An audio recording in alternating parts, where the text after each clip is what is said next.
समस्त लोकाः सुखिनो भवन्तु समस्त लोकाः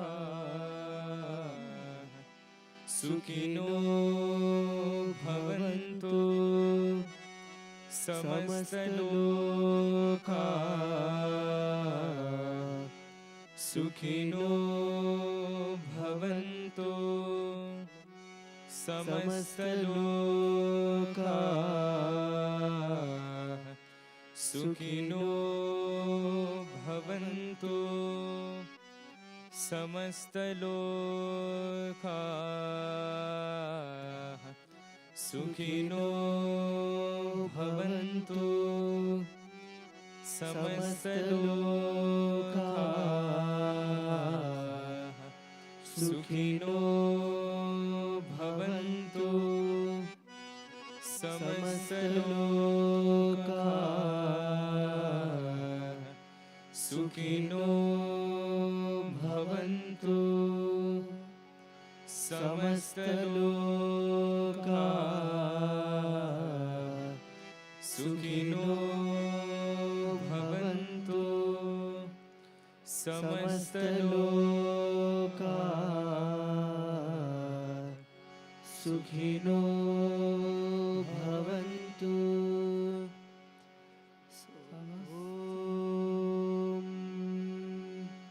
शांति शांति शांति।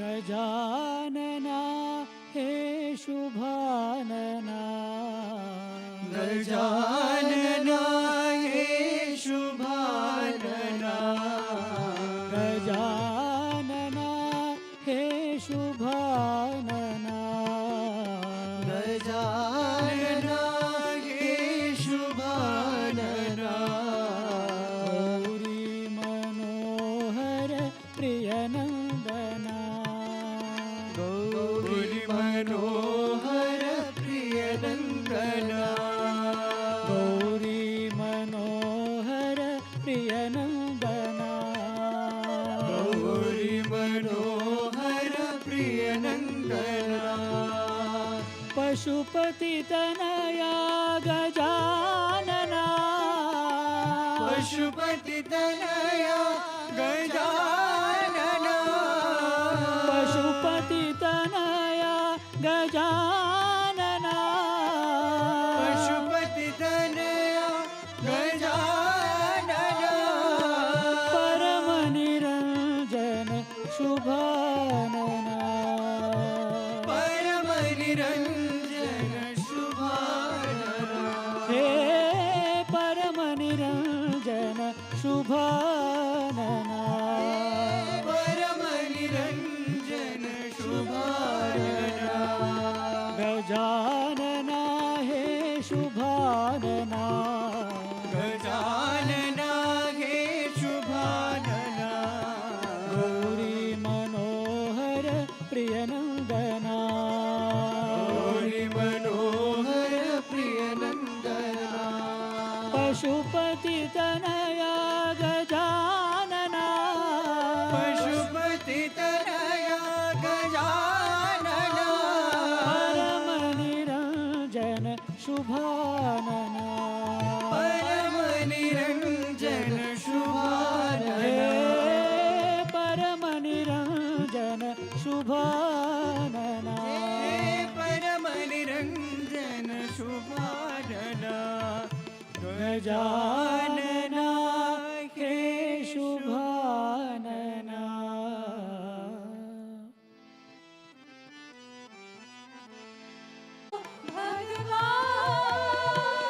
तेरे द्वार पे मैं आऊं, मुझे शांति दो भगवान।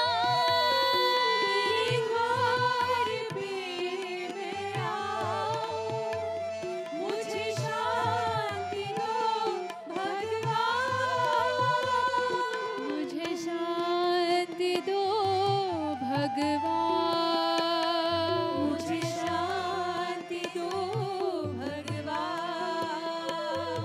मुझे शांति दो भगवान,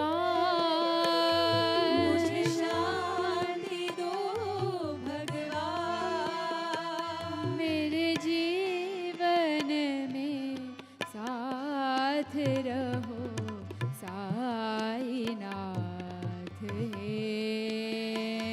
मेरे जीवन में साथ रहो साईनाथ हे। मेरे जीवन में साथ रहो साईनाथ हे। मेरे जीवन में साथ रहो साईनाथ हे। साई राम साई श्याम मेरे साई राम, साई राम साई श्याम मेरे साई राम, मेरे साई मेरे बाबा मेरे प्राणनाथ राम, मेरे साई मेरे बाबा मेरे प्राणनाथ राम, साई राम साई श्याम मेरे साई राम, साई राम साई श्याम मेरे साई राम, तेरे द्वार पे मैं आऊं, मुझे शांति दो भगवान, तेरे द्वार पे मैं आऊं, मुझे शांति दो भगवान, मुझे शांति दो भगवान, मुझे शांति दो भगवान, मेरे जीवन में साथ रहो साईनाथ हे। मेरे जीवन में साथ रहो साईनाथ हे। मेरे जीवन में साथ रहो साईनाथ हे। मेरे जीवन में साथ रहो साईनाथ हे। साई राम साई श्याम मेरे Sai Ram.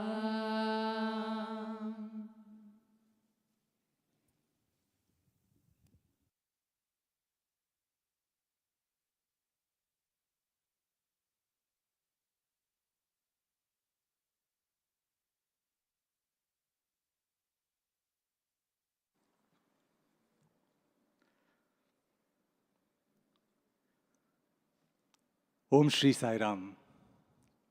My loving and grateful salutations at the lotus feet of Sadguru Shri Madhusudan Sai. Esteemed dignitaries seated on the dais, revered elders, dear sisters and brothers joining us from around the world, and Bhagawan's dear students, a warm welcome to the day 3 of World Youth Meet on the theme of service and spirituality, and the 9th day of the celebrations of the Athi Rudra Maha Yagna. We are indeed glad and grateful to have in our midst Padma Shri Dr. V.R. Gauri Shankar, the CEO and administrator of Shri Sringeri Mutt,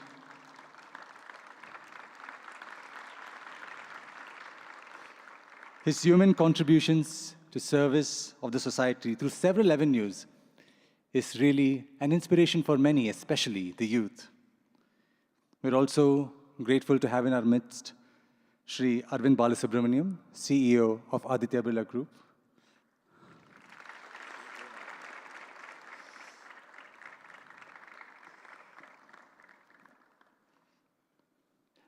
We also welcome in our midst Shri Srinivas Ji, Chairman of the Sri Sathya Sai Health and Education Trust.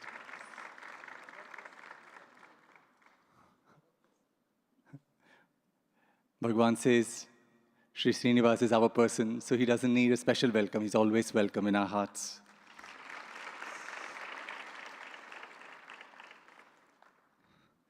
We will commence this evening's proceedings with the Vedic chants by the Balvikas girl students of the Sathya Sai Grama, aged between 6 and 12. They will be chanting the Pranahuti mantra.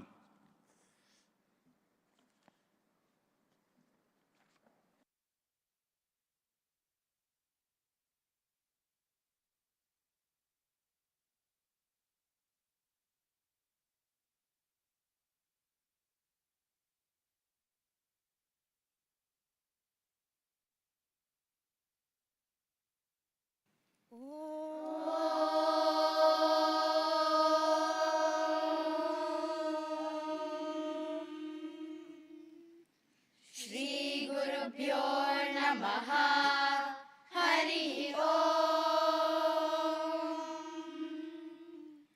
Gananam Tva Ganapatigum Havamahe Kavim Kavinamupamashravastamam Jyeshtarajam Brahmanam Brahmanaspata Anashrinvannotibhis Siddhasadanam Prano Devi Saraswati Vajebirvajinivati Deenamavitrayavatu Ganeshaya Namaha Saraswatyai Namaha Shri Gurubhyo Namaha Hari Om Shraddhayam Prane Nivishto Amritam Juhomi Shraddhayam apane nivishto amritam juhomi Shraddhayam vyane nivishto amritam juhomi Shraddhayam udane nivishto amritam juhomi Shraddhayagam samane nivishto amritam juhomi Brahmani ma atma amritatvaya amritopastaranamasi Shraddhayam prane nivishto amritam juhomi Shivo ma vishapradahaya pranaya swaha Shraddhayam apane nivishto amritam juhomi Shivo ma vishapradahaya apanaya swaha Shraddhayam vyane nivishto amritam juhomi Shivo ma vishapradahaya vyanaya swaha Shraddhayam udane nivishto amritam juhomi Shivo ma vishapradahaya udanaya swaha Shraddhayagam samane nivishto amritam juhomi Shivo ma vishapradahaya samanaya swaha Brahmani ma atma amritatvaya amritopi danamasi Om Shanti Shanti Shanti Hari Om Tat Sat Shri Sai Ishwararpanamastu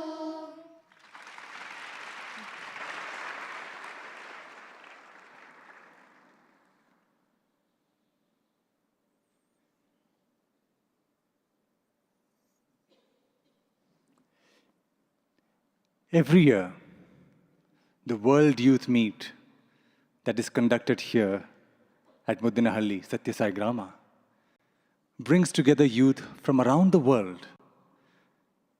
It is an occasion where the youth come together to ponder over the year gone by, the various service initiatives that they have undertaken, the fulfillment that they have found, and the numerous initiatives that they can still carry out and seek inspiration for the same from Bhagawan. Today, many of the youth might not be physically present with us here, but they are definitely present with us virtually and are joining us in these celebrations of the World Youth Meet. And the youth, as Bhagawan says, are full of energy, and all they need is a platform to channel that energy. The Sai Global Federation of Foundations is a global humanitarian organization that works across the globe with close to 30 countries towards alleviation of human suffering in the field of healthcare, nutrition, education, water, and other socio-care activities.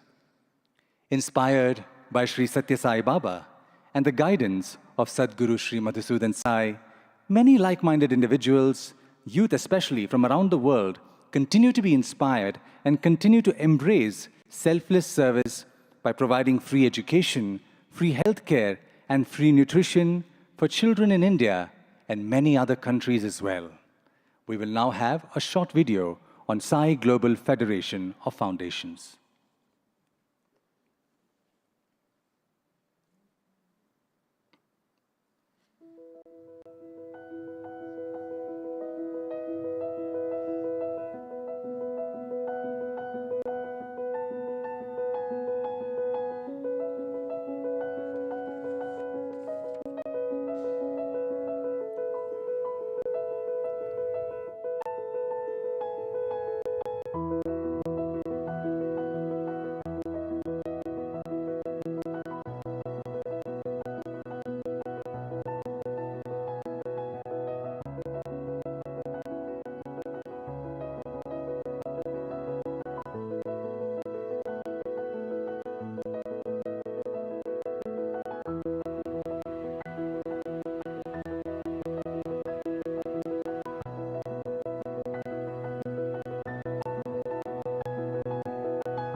The Sai Global Federation of Foundations is verily a manifestation of Vasudhaiva Kutumbakam.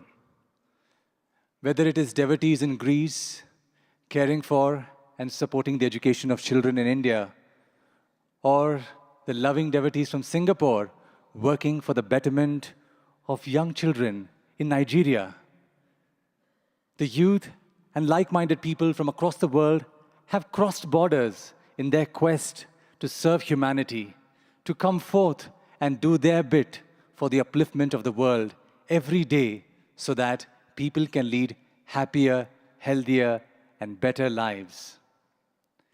In fact, it is so hard to keep track. It is so challenging to keep track of the numbers, the number of centers that have been opened, the number of beneficiaries of these projects, the number of new projects that have started. Indeed, it is mind-boggling to say the least. And under 10 years, so much could happen is by sheer will of the divine and the determination of the human to accomplish this human task.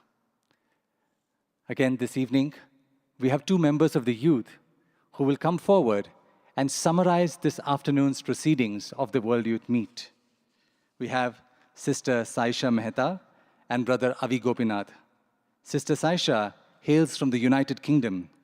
She's doing her master's in Sanskrit at Rashtriya Sanskrit Vidyapith from Tirupati, and Brother Avi Gopinath hails from Canada and currently is pursuing his first year of medicine at Kolar Medical College.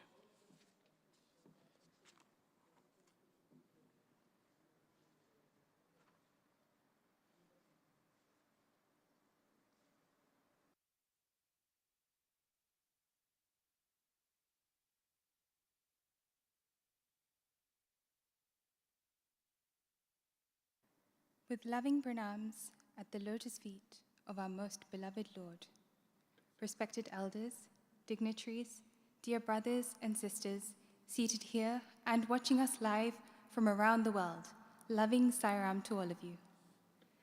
Today we participated in the third day of the World Youth Meet 2020, based on the theme Spirituality and Service.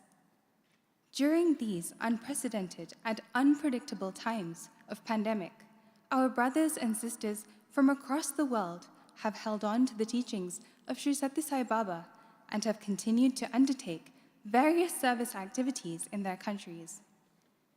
At a time when most people are concerned primarily about the welfare of themselves and their loved ones, our beloved Sadhguru's Master the Mind series served as a timely reminder of the bigger picture that we are here only to realize our own divinity, and service to society is a step towards that goal. Our brothers and sisters took this message to heart and, having engaged in both service and spiritual activities throughout the year, shared their experiences with all of us. Yesterday, we were all privy to an update from the Seva activities undertaken by the youth across the 4 regions, and also we saw specific Seva activities from many countries presented as program models for various initiatives. This afternoon, we had many youth speakers who shared their journey of transformation through Seva. I will be sharing a brief summary of experiences shared by youths from Fiji, Japan, United Kingdom, and Canada. Brother Sumit Tapu, in his message, expressed his deep love for Swami. He said that the times we live in now are so unprecedented and surreal, which will be written about in detail in the decades and centuries to come. Brother Sumit advised all youth, saying that the reality is that the time has come to rise, that we all have to rise to becoming walking, talking, doing Sathya Sai Babas in the world. He said, "We saw God in the form of Bhagawan Sri Sathya Sai Baba come down from the highest heavens to earth to lead us to the royal path of divinity. We have now witnessed our beloved Sadhguru Sri Madhusudan Sai ascend from man to God. Our Sadhguru's life is now our benchmark to rise to realizing the divinity within, to rise to become God." He said the best way to engage our minds, purify ourselves, and ascend to heights of divinity is through service. Service teaches us the true meaning of divine love, he said. Love is a state of being where we give without any expectations and without the need to expect anything in return. Love is an existence where everything is God. This is true divine love. Brother Sumit went on to speak about how service teaches us to surrender and how it will teach us faith. Dr. Krupali Tapu from Fiji shared her experience of transformation with all of us. She began narrating her journey from the time when Swami brought her into his divine fold in 2007 when he was in his physical form, and then how he brought her family again back into his fold in 2015 for his continuing mission. When Swami first visited Fiji in the year 2015, he told the Tapu family that living in Fiji, land, air, and water has all been used. However, with everybody always taking things from the land of Fiji, no one gives back to the country. Saying that it was now time to give back, Swami then revealed his medical mission in Fiji. Sister Krupali continued narrating her journey with Swami's medical mission and said that even though the opening of schools, medical centers, hospitals, and ashrams is important, the true aim of Swami's mission is to bring about transformation in each and every heart. Concluding her inspiring talk, Sister Krupali confessed that by participating in the medical mission in Fiji, she is no more the same person that she was before, and that her heart has broadened to embrace everyone and everything. We then had Sister Nana Kataoka from Japan, who spoke about her story of transformation through the medium of music. Guided by Swami to learn the North Indian classical form of music called Drupad, Sister Nana spoke about how the study of this beautiful form of music led her to discover the importance of silence. Confessing that she felt guilty for dedicating so much time towards learning music and not as much time to other Seva activities, Sister Nana realized that she could also serve through music. As she increasingly explored the depths of music, Sister Nana developed such a great love of Drupad that she began sharing her music with children and elderly in Japan. Saying that the music took her to new realms of being, which she had not experienced before, now Sister Nana has found her Seva in sharing this love of music with others, so that they too can experience the same peace and joy that she has found. Next, from Region 3, we had Sister Saima Sivakumaran from the United Kingdom. She explained her change in understanding of Seva as not being limited to a certain set of activities to be undertaken once or twice a week, but rather selfless service that can manifest in even the smallest of acts, such as inspiring others through words. She also expressed that she viewed Seva as a tool for removing negativities such as ego, attachment, and desires, so that the innate divinity can shine forth. Greatly inspired by the Master the Mind series, which gave her answers to her many day-to-day issues, Sister Saima shared how, having not taken spirituality too seriously earlier, she had now begun to understand the truth of life after hearing Swami's discourses, reading spiritual books, and being in good company. By engaging in such satsang, she has found that the problems and worries which would plague her earlier have dissolved, as she now knows them to be impermanent and temporary. From Region 4, we had Sister Sujaya Bhatt from Canada, who also shared her experiences. She too was greatly impacted by the Master the Mind series and shared how these practices helped her on her Seva journey. Sister Sujaya shared how she started with a practice of meditation and observation of thoughts in the early mornings, because of which she started experiencing a state of calmness from within.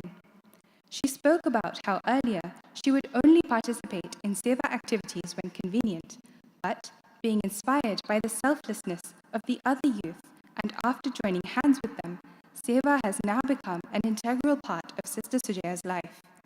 She shared how, by meditating on the mantra of Aham Brahma Sarvam Brahma, she has become more sensitive to others by helping them without any expectations.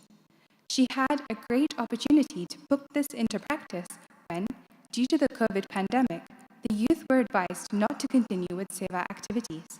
However, with the encouragement of our Sadhguru, all precautions were taken and the youths continued to do whatever they could as per the law of the land. She shared how she realized that the divine presence is always there, within and without, especially when difficulties are presented.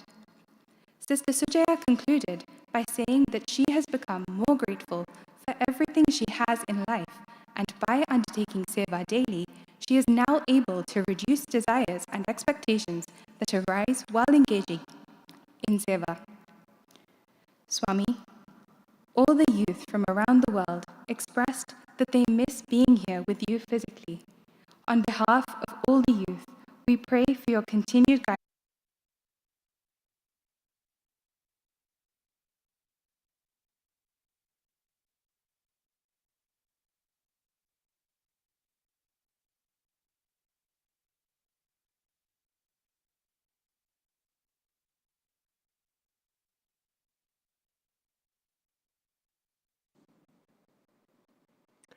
Offering our humble pranams at the divine lotus feet of our most loved, most beloved Sadhguru, Sri Madhusudan Sai.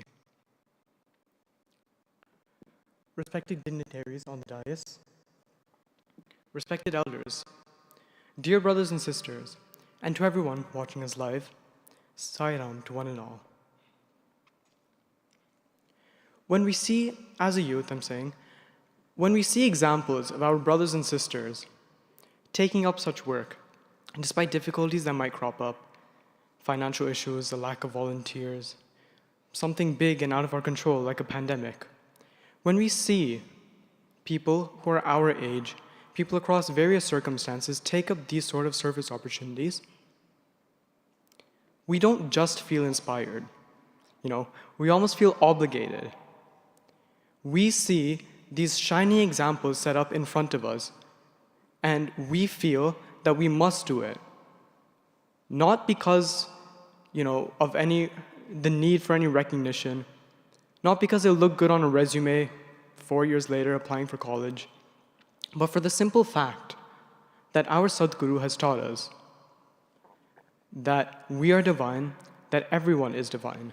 Aham Brahman, Sarvam Brahman. And because of this, somebody else's happiness is our happiness. Somebody else's sorrow is also our sorrow. I would like to start by saying how much of a privilege it is to stand up on the stage and describe all the inspirational speakers who presented their talks today. The first speaker today was Brother Ekto Wang Pakti from Laos, Region 1. He grew up as the youngest child in a Buddhist family, where he enjoyed much freedom in his childhood. To him, friends played an influential role in his life, and while he was younger, he enjoyed the benefit of being in good company. However, as he joined university, he was exposed to different influences which led him astray. In 2005, Brother Ekto came to know of a school of Swamis in Laos. He started visiting and teaching there, and eventually came to participate in service activities. He participated in study circles based on human values. He organized medical and dental camps, and he distributed food. As a result of being so active in Seva, Brother Ekto also got the blessing of being associated with many devotees of Swami, and being in their company, he was able to turn a new page in his life and drop any negative habits which he may have accumulated. In this common circle, the discussion was often Swami's values, Swami's teachings, as opposed to anything else. Through Seva and through the good company of other Sai families in Laos, Brother Ekto was able to follow Lord Buddha's teachings better, and consequently became a better Buddhist as well as a better person. He was able to rid himself of any spiritual shortcomings, and now only lives to become a better servant of our Swami. The second speaker who presented today was Brother Sheikh Zeuddin from Singapore, Region 1. Inspired by the message from Swami's 94th birthday that nobody should ever go to bed hungry, he started volunteering in the contribution of food towards the elderly residents in his neighborhood, those who couldn't cook, those who couldn't go out and buy things for themselves. He did this with the assistance of the local government. Though it just started with serving 10 residents, the Seva activity picked up its pace. However, along the way, several obstacles presented themselves. Lack of funding, lack of volunteers to distribute food presented themselves. And as his worry and his concerns mounted, he turned to our Swami for help. Swami gave him one message: let go and let God. Once Brother Sheikh realized that everything is in our Sadhguru's hands alone, it was easy for him to give up the sense of doership, the sense that I do the actions and the results also belong to me. After he rid himself of the feelings of doership, the issues that plagued him solved themselves. The Seva grew and now serves over 100 residents with wholesome meals. It was due to this change in his perspective that enabled him to continue his service. Otherwise, he would have gone bogged down by these problems. However, it was Swami's grace, through Swami's advice to let go and let God, that allowed him to continue his Seva. And now that he was able to continue his Seva, he felt that everyone he served was divine. And it was Swami's grace which took care of all of these issues. He now knows that a sense of surrender is not just an ideal way to conduct service activities, but an ideal way to live life. Through his participation in service activities, he has learned to see the divinity present in everyone and notes that once he takes that idea and applies it, that there is God in everyone, he's become more humble and more open to suggestions and advice. The third speaker from today was Brother Victory Craxi from Italy, Region 3. Brother Victory spoke extensively on how spirituality, or the self within us, is comparable to the depth of the ocean, never subject to change, the epitome of silence and calm, while the world, or that which the senses perceive, outside us, is like the shallow part of the ocean, subject to waves, changes in dimension, shape. And he said that in order to experience the true self, the mind must quiet and must eventually let go of its false identification with the body. He also spoke, quite practically, on how it is impossible to be in this world without using the senses or using the mind at some point or another, emphasizing the importance of conducting actions which quiet the mind and fill it with the thoughts of our true selves, rather than going somewhere far and distant, meditating alone in a cave. Therefore, he emphasized that service is of utmost importance to turn our mind towards our indwelling divinity. Finally, Brother Victory compared spirituality and service as two shoes, which help one on the journey to recognize divinity, working in tandem for both our benefit as well as the benefit of the world. The fourth speaker who spoke today was Brother Rodrigo Ganesh from Brazil, Region 4. His first experience with Swami was in 2009, and in 2018, in Swami's visit to Brazil, Swami directed him to take part in service activities. He started participating in Seva activities such as Narayana Seva across 2 different regions of Brazil, serving the homeless, organizing satsangs and study circles on human values, and much more. Last year alone, they were able to distribute 8,500 meals to the needy. He also heads the Casa Sai Amor Infinito Spiritual Center. Brother Rodrigo shared how service has been his way to meet the indwelling divinity, and how by Swami's grace, the ashram has now become a beacon of love, helping even more people to see the divinity in oneself and in others through service. During these pandemic times, as service could not initially be conducted, he tuned into the Master of the Mind course, and once the government lifted restrictions, he resumed the Seva activities with a renewed zeal, inspired by Swami's timeless message of our indoubtable and intouchable divinity. Again, this touches on how spirituality is fearlessness, and fearlessness is spirituality. If one was afraid for one's health, for one's near and dear, they wouldn't go out into this pandemic, and they wouldn't take any risk to themselves in order to serve. However, it's only through belief that they are not this body, that they are something timeless and untouchable, that one would put one's neck on the line, so to say, in order to help other people. The final speaker who presented today was Brother Pavan Kumar from the US, Region 4. He initially believed that Swami's mission comprised of the Seva activities done across various regions, and then a quick response from our Swami corrected his perception. Our Sadhguru said that his devotees do not take part in the mission as we are the mission, and the external activities we do is just for the sake of purifying ourselves and to reduce our false identification with our body. Brother Pavan recounted an incident in which he met with a homeless teenage boy who, despite untoward circumstances, managed to become better than the environment he was in. And this moved Brother Pavan so much that a homeless teenage boy, despite living in terrible circumstances, was able to rise himself up. So we, as Sai devotees, having so many blessings, should be able to do that as well. After all, we already have the right company. We already have the right values and teachings. And more than anything else, we have something to believe in, something to associate ourselves with, which is something that many youth around the world don't really have. He summed up the essence on how the divine can take care of any work being done with a pure and a selfless heart, and how we have to make our lives worth the time and the effort that our Sadhguru puts into us so that we may realize our divinity. By saying so, I would like to conclude. Jai Saram.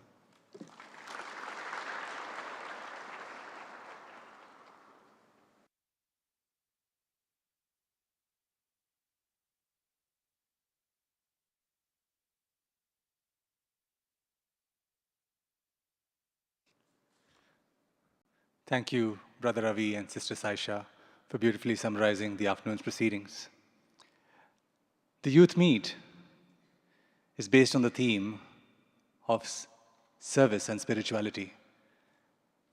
And as Sadhguru Sri Madhusudan Sai mentioned yesterday, both of these aspects are two sides of the same coin.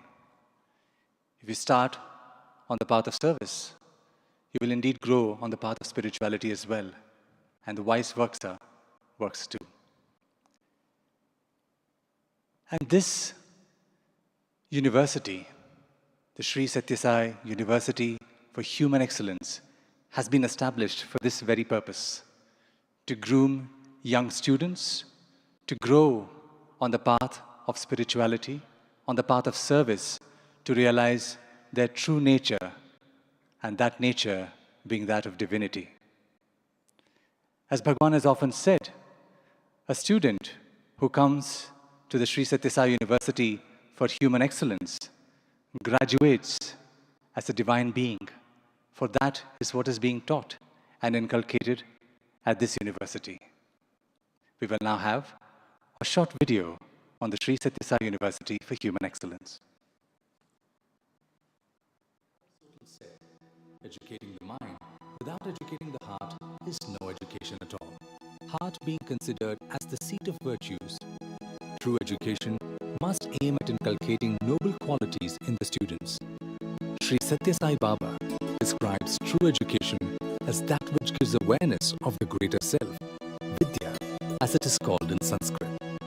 Spiritual knowledge, or the knowledge of the divine inner self, is true knowledge, and this forms the foundation of the Sri Sathya Sai educational system. Hence, in education, all aspects of human personality, physical, intellectual, emotional and spiritual, should be addressed. The Sri Sathya Sai University for Human Excellence has been established to address this lofty purpose at Muddenahalli village, Kamalapur Taluk, Kalaburgi district in Karnataka. The university aims to encapsulate values-based integral education in a unique residential environment, absolutely free of cost, at all levels of graduation, post-graduation and research studies, without any financial barriers whatsoever, and without any discrimination based on caste, creed, race, religion, gender or geography. The Sri Sathya Sai University for Human Excellence is ensuring the cultivation of knowledge with wisdom, competence with values of morality and right conduct, this university dares to dislodge the dogmas of self-centered modern education with a refreshing new way of thinking, deeply rooted in timeless values of love and service. Institutional excellence, academic excellence, faculty excellence, and research excellence are the main facets nourishing the university. The students of the university are the young torchbearers who take the light of education to the doorsteps of children in the remotest parts of Indian villages, the children, by offering themselves completely in their service at the various campuses of the Sri Sathya Loka Seva Gurukulam.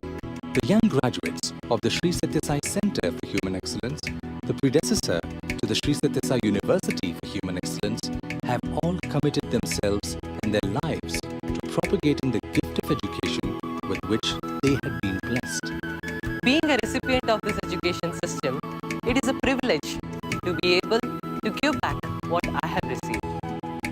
Internship not only allows us to give back, but also acts as a continuing education as we gain hands-on experience in a wide variety of activities, from looking after the younger students to learning various aspects of administrative affairs, campus upkeep, etc. ಈ ಭರವಸೆಯನ್ನು ಆರ್ಥಿಕ ಸಮಸ್ಯೆಯಿಂದ ಶಾಲೆಗೆ ಹೋಗದೆ ಬಾಲ ಕಾರ್ಮಿಕರಾಗಿರುವ ಅನೇಕ ಮಕ್ಕಳ ಜೀವನವನ್ನು ಮೂಡಿಸಬೇಕು. ಅವರ ಜೀವನವನ್ನು ರೂಪಿಸಬೇಕೆಂದು ದೃಢ ಸಂಕಲ್ಪ ಮಾಡಿದ್ದೇನೆ. ಈಗ ನಾನು ಪದವಿ ಪೂರ್ವಳಾದ ಮೇಲೆ ಈ ಅಮೂಲ್ಯವಾದ ಶಿಕ್ಷಣವೆಂಬ ಉಡುಗೊರೆಯನ್ನು ಪಡೆದ ಮೇಲೆ ಇನ್ನು ವಿದ್ಯಾಸಂಸ್ಥೆಗಳಿಗೆ ಹೋಗಿ ನನ್ನ ಜೀವನವನ್ನು ಸೇವೆಯಲ್ಲಿ ಮತ್ತು ಈ ಶಿಕ್ಷಣವನ್ನು ಕಷ್ಟಕರವಾದ ವಾತಾವರಣದಿಂದ ಬಂದ ಮಕ್ಕಳಿಗೆ ನೀಡಲು ನನ್ನ ಜೀವನವನ್ನು ಸಮರ್ಪಿಸಿಕೊಳ್ಳುತ್ತಿದ್ದೇನೆ. The internship is a unique program of the university where the young graduates are given an opportunity to apply practically all that they have learned in theory. As soon as they graduate, the internship program of 2 to 3 years places them in different educational campuses, administrative offices, and even as trainees in the trust that operate these campuses. They get hands-on experience of running these institutions and watching their mentors up close as they go about discharging their duties. This infuses self-confidence in them as well as enables them to develop a complete understanding of the system as well as their own strengths and shortcomings, thus preparing them better for the postgraduate program in the subjects of their choice. In this university, it does not matter whether we like to study science, languages, art, music or dance, because there are ample opportunities given in all these areas. An internship awaits immediately. Interning in various campuses and working with both students and elders will provide us with a rich experience and learning that can be found nowhere else. After receiving such an education, isn't it my duty to pass on this knowledge to others? ನಮ್ಮ internship ಅವಧಿಯಲ್ಲಿ ಈ ಒಂದು ಮೌಲ್ಯಾಧಾರಿತ ಶಿಕ್ಷಣದಿಂದ ಪಡೆದಿರ್ತಕ್ಕಂಥ ಒಂದು ಜ್ಞಾನವನ್ನ ನಿಜ ಜೀವನದಲ್ಲಿ ಅಳವಡಿಸಿಕೊಂಡು ಅದರಿಂದ ಸಮಾಜ ಸೇವೆಯನ್ನ ಮಾಡಿ ಆತ್ಮ ಪ್ರಗತಿಯನ್ನ ಪಡೆಯತಕ್ಕಂಥ ಒಂದು ದಾರಿಯನ್ನ ನಮಗೆ ತೋರಿಸಿದೆ. Music, dance, and Vedic studies are such subjects which naturally inspire joy, peace, and courage, for they speak to the spirit within and bring attention to the divinity inside each and every being. व भारतीय संस्कृतीच्या अभिवृद्धीसाठी उघडले आहे. पण आमची संस्था ह्या दृष्टीने भिन्न आहे की आमच्या संस्थेत आध्यात्मिक व भौतिक शिक्षणाला समान प्रमुखता दिली गेली आहे. ही फार आनंदाची गोष्ट आहे की अशा कित्येक मुलांना ह्या विषयांचे अध्ययन करायची संधी प्राप्त होईल. ഒരു പ്രധാനപ്പെട്ട തത്വം എനിക്ക് പഠിക്കാൻ പറ്റിയത് എന്തെന്നാൽ എല്ലാവരും പരസ്പരം ബന്ധിതരാണ്. അതിനാൽ ഓരോരുത്തർക്കും എല്ലാവർക്കും ഓരോരുത്തരും എന്നതാണ്. അതുകൊണ്ട് തന്നെ ഇവിടുത്തെ വിദ്യാഭ്യാസം സ്വപ്രചോദിതമാണ്. എനിക്കിവിടെ എത്തിയതിനു ശേഷം ഭരതനാട്യം അഭ്യസിക്കാനും മോഹിനിയാട്ടം അവതരിപ്പിക്കാനും സാധിച്ചു. ബാബയുടെ ഈ തത്വങ്ങൾ ഈ കലാരൂപങ്ങളിൽ ആവിഷ്കരിക്കുന്നതിലൂടെ മുൻവിധികളില്ലാതെയും ഭേദചിന്തകളില്ലാതെയും കൂട്ടായ്മയായി പ്രവർത്തിക്കാൻ എന്നെ അവ പ്രാപ്തയാക്കി. ఈ సంగీతంలో ఈ డిగ్రీ ప్రోగ్రాం ప్రారంభించడం ఎంతగానో ఉత్తేజకరమైనది. ఎందుకంటే దీనివలన అనేక మంది విద్యార్థులకు సంగీతం యొక్క నిజమైన అందాన్ని అనుభవించడానికి ఒక చక్కని అవకాశం లభిస్తుంది. The ancient wisdom of Sanathana Dharma predates any known system of religion and is the ancient heritage left by the sages of India. Passed down in the form of the Vedic texts, this profound knowledge of the divine, which pervades throughout creation, reveals the deepest and most mystical truths of life. The degree program in Vedic studies will offer students the opportunity to study the wisdom of the sages and experience the profundity of their words. ವೇದ ಪಠಣನು ಕಲ್ಪಾವು ನಾವು ಈ ವಿಶ್ವವಿದ್ಯಾಲಯದ ಒಂಜಿ ವಿಶೇಷವಾಯಿನ ಭಾಗ. ಸಾಧಾರಣವಾದ ಬೇತೆ ವಾ ವಿಶ್ವವಿದ್ಯಾನಿಲಯಡ್ಲ ಇಂದು ತೂವೆರೆ ತಿಕ್ಕಂದಿನ ವಿಷಯ. ಇಂದೇಡ್ದಾದ ಎಂಕ್ ಮಸ್ತ್ ಉಪಕಾರ ಆತಂಡ್. ಇನ್ನ ಸಭಾ ಒಡ್ಲ ಕಲ್ಪುನ ವಿಷಯಡ್ಲ ಸಿಂಜ ಸಹಾಯ ಆತಂಡ್. ಇಂಚ ಪಂಡ ಇನ್ನ ನೆನಪು ಶಕ್ತಿಲ ಮನಸ್ಸನ್ನು ಒಂಜೇ ವಿಷಯದ ಮಿತ್ತು ನೆಲೆ ಮನ್ಪುನ ತಾಕತ್ತಿಲ ಎಚ್ಚ ಆತಂಡ್. ಇತ್ತೆ ಎಂಕಲ ವಿಶ್ವವಿದ್ಯಾಲಯಡು ವೇದೋಲನ ಕಲ್ಪುನ ವಿಷಯಡ್ ಪದವಿ ಶಿಕ್ಷಣನು ಸುರುಮಂತೊಂದುಲ್ಲೆರೆಂದು ಕೆನ್ನಗ ಎನ್ನ ಉಡಲು ದಿಂಜಿದು ಬರ್ಪುಂಡು. The undergraduate degrees in music, dance and Vedic studies will serve as platforms for reviving and preserving the rich ancient culture of this sacred land. In an effort to impart true education, the university aims to bring forth the divinity of its students through the mediums of music, dance and study of Vedic literature. நானும் ஒரு நாள் பல்கலைக்கழகத்தில் சேர்ந்து பயில்வேன் என்பதை கனவு கூட செய்து பார்த்ததில்லை. எவ்வித கட்டணமின்றி இலவச கல்வி வழங்கும் பாபா அவர்களால் நிறுவப்பட்ட இக்கல்வி நிறுவனங்களின் மூலம் மட்டுமே என் வாழ்க்கையின் நம்பிக்கை மீட்கப்பட்டுள்ளது. இங்கு நான் சேராமல் இருந்திருந்தால் நான் எங்கே இருந்திருப்பேன் என்பதை நான் அறியேன். என் குடும்பத்தில் இது போன்ற கல்வியை பெறுவதில் நானே முதல் பெண்.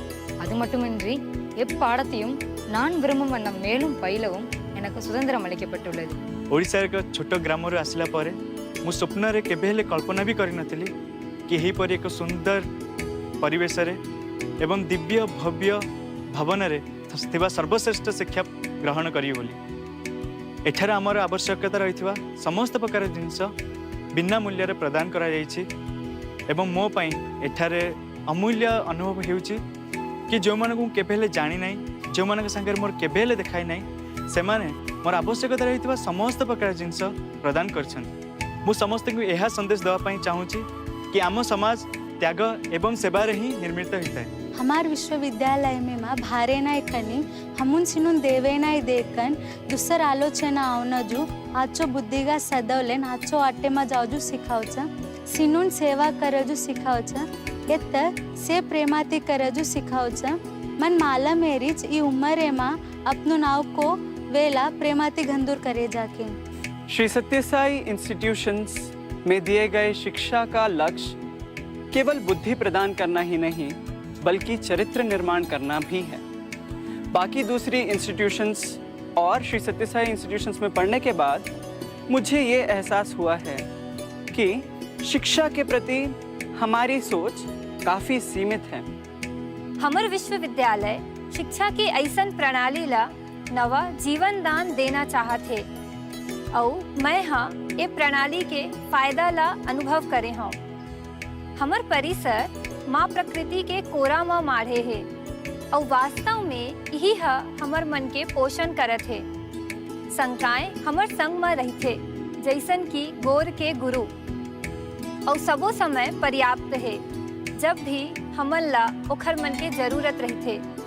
एहा अपन आप में बहुत बड़े आशीर्वाद हरे. ಶ್ರೀ ಸತ್ಯ Sai university for human excellence ಈ ಹೆಸರಿನಲ್ಲಿಯೇ ಒಂದು ವಿಶಿಷ್ಟತೆಯು ಅಡಗಿಕೊಂಡಿದೆ. ಮಾನವರ ಅಭ್ಯುದಯವನ್ನು ಸಾಧಿಸುವುದರ ಜೊತೆಯಲ್ಲಿ ನಮ್ಮೊಳಗೆ ಅಡಗಿರುವಂತಹ ಅಂತರ್ಗರ್ಭಿತವಾಗಿರುವಂತಹ ದಿವ್ಯತ್ವವನ್ನು ಪ್ರಕಟಿಸುವುದು ಈ ನಮ್ಮ ವಿಶ್ವವಿದ್ಯಾನಿಲಯದ ಮುಖ್ಯ ಗುರಿಯಾಗಿದೆ. ನಾವು ಆರಿಸಿಕೊಳ್ಳುವ ಅಧ್ಯಯನ ಹಾಗೂ ಬೇರೆ ಪಠ್ಯಗಳ ಬೋಧನೆಗೂ ಮೊದಲು ನಮ್ಮ ನೈಜ ಸ್ವರೂಪದ ಜೊತೆ ಸಂಪರ್ಕ ಸಾಧಿಸುವುದು ಹೇಗೆ ಹಾಗೂ ಹೇಗೆ ನಮ್ಮೊಳಗಿರುವಂತಹ ದಿವ್ಯತ್ವವು ನಮ್ಮ ಮುಖಾಂತರ ಕೆಲಸವನ್ನು ಮಾಡುವಂತಾಗಬೇಕು ಎಂಬುದನ್ನು ಈ ನಮ್ಮ ವಿಶ್ವವಿದ್ಯಾನಿಲಯವು ನಮಗೆ ತಿಳಿಸಿಕೊಡುತ್ತದೆ. The motto of the Sri Sathya Sai University for Human Excellence is Yoga Karmasu Kaushalam. Perfection in action is yoga. Realization of one's inherent divinity is perfection. The university, which is idealistic in its objectives, pragmatic in its approach, and naturalistic in its settings, shall thrive to ensure that every person who comes under its influence will reach back home to their own divinity.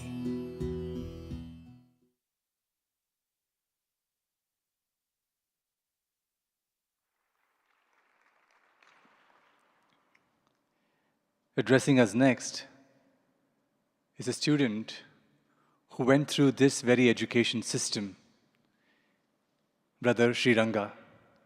He joined the school at Muddenahalli in his 8th grade and went on to complete his degree in arts from Sri Sathya Sai Center for Human Excellence.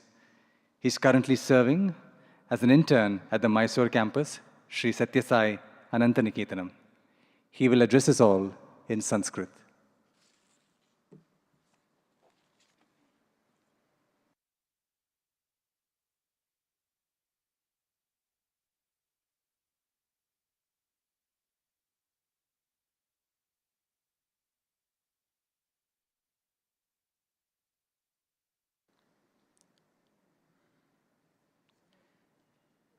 गुरु ब्रह्मा गुरुर्विष्णुः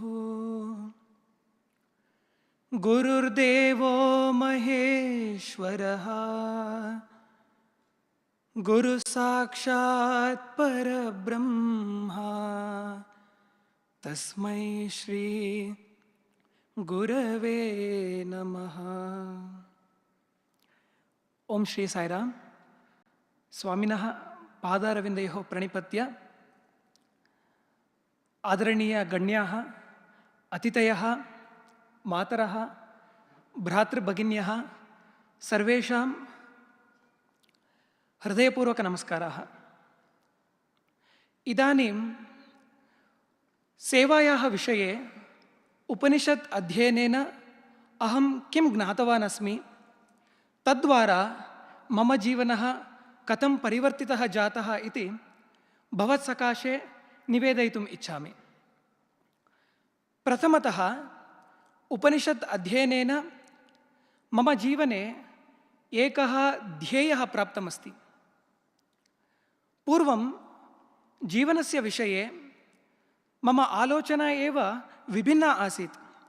यदा अहं बालः आसं तदा अहं चिन्तयामि स्म यत् जीवनस्य उद्देशः उत्तमविद्याभ्यासः, उद्योगः, धनार्जनम् इति.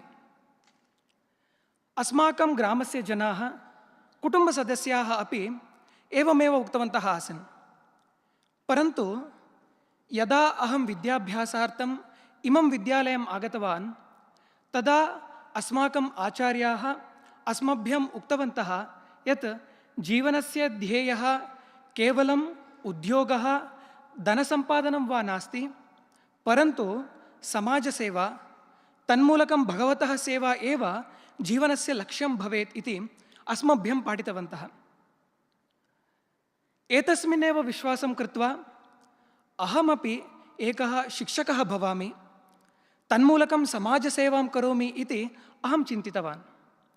तथा एव मम विद्याभ्यासस्य अनन्तरम् अस्माकं विद्यालये एव सेवां कर्तुं प्रारम्भितवान्.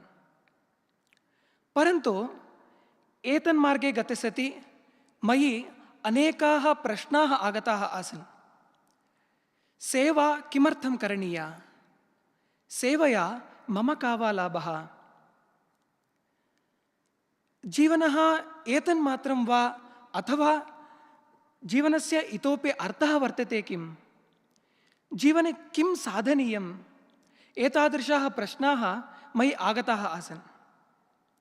यदा स्वामिनः अस्मभ्यम् उपनिषत् कक्षां प्रारब्धवन्तः तदा मम प्रश्नानाम् उत्तरं प्राप्तं. कथम् इत्युक्ते, तत्र मुण्डकः पृच्छति, कस्मिन्नु भगवो विज्ञाते सर्वमिदं विज्ञातं भवति इति. एषः प्रश्नः मम प्रश्नस्य तादृशः एव अस्ति. तस्य उत्तरः अपि तत्रैव वर्तते. द्वे विद्ये वेदितव्ये, परा चैव अपरा च इति. अपरा विद्यायां चतुर्वेदाः, वेदाङ्गाः च सन्ति. तत् जीवित उपाधिविद्या अस्ति. अपरा विद्यायाम् अस्माकं जीवने आवश्यकं विद्या वर्तते. परन्तु पराविद्यायाः विषये स्वामिनः उक्तवन्तः यत् अस्माकं निजस्वरूपस्य दर्शनम् एव पराविद्या अस्ति, तदेव ब्रह्मविद्या अस्ति, तदेव अस्माकं जीवनस्य ध्येयः अस्ति इति. अपराविद्यायाः आवश्यकता जीवने अस्ति, तत्र कोऽपि संशयः नास्ति.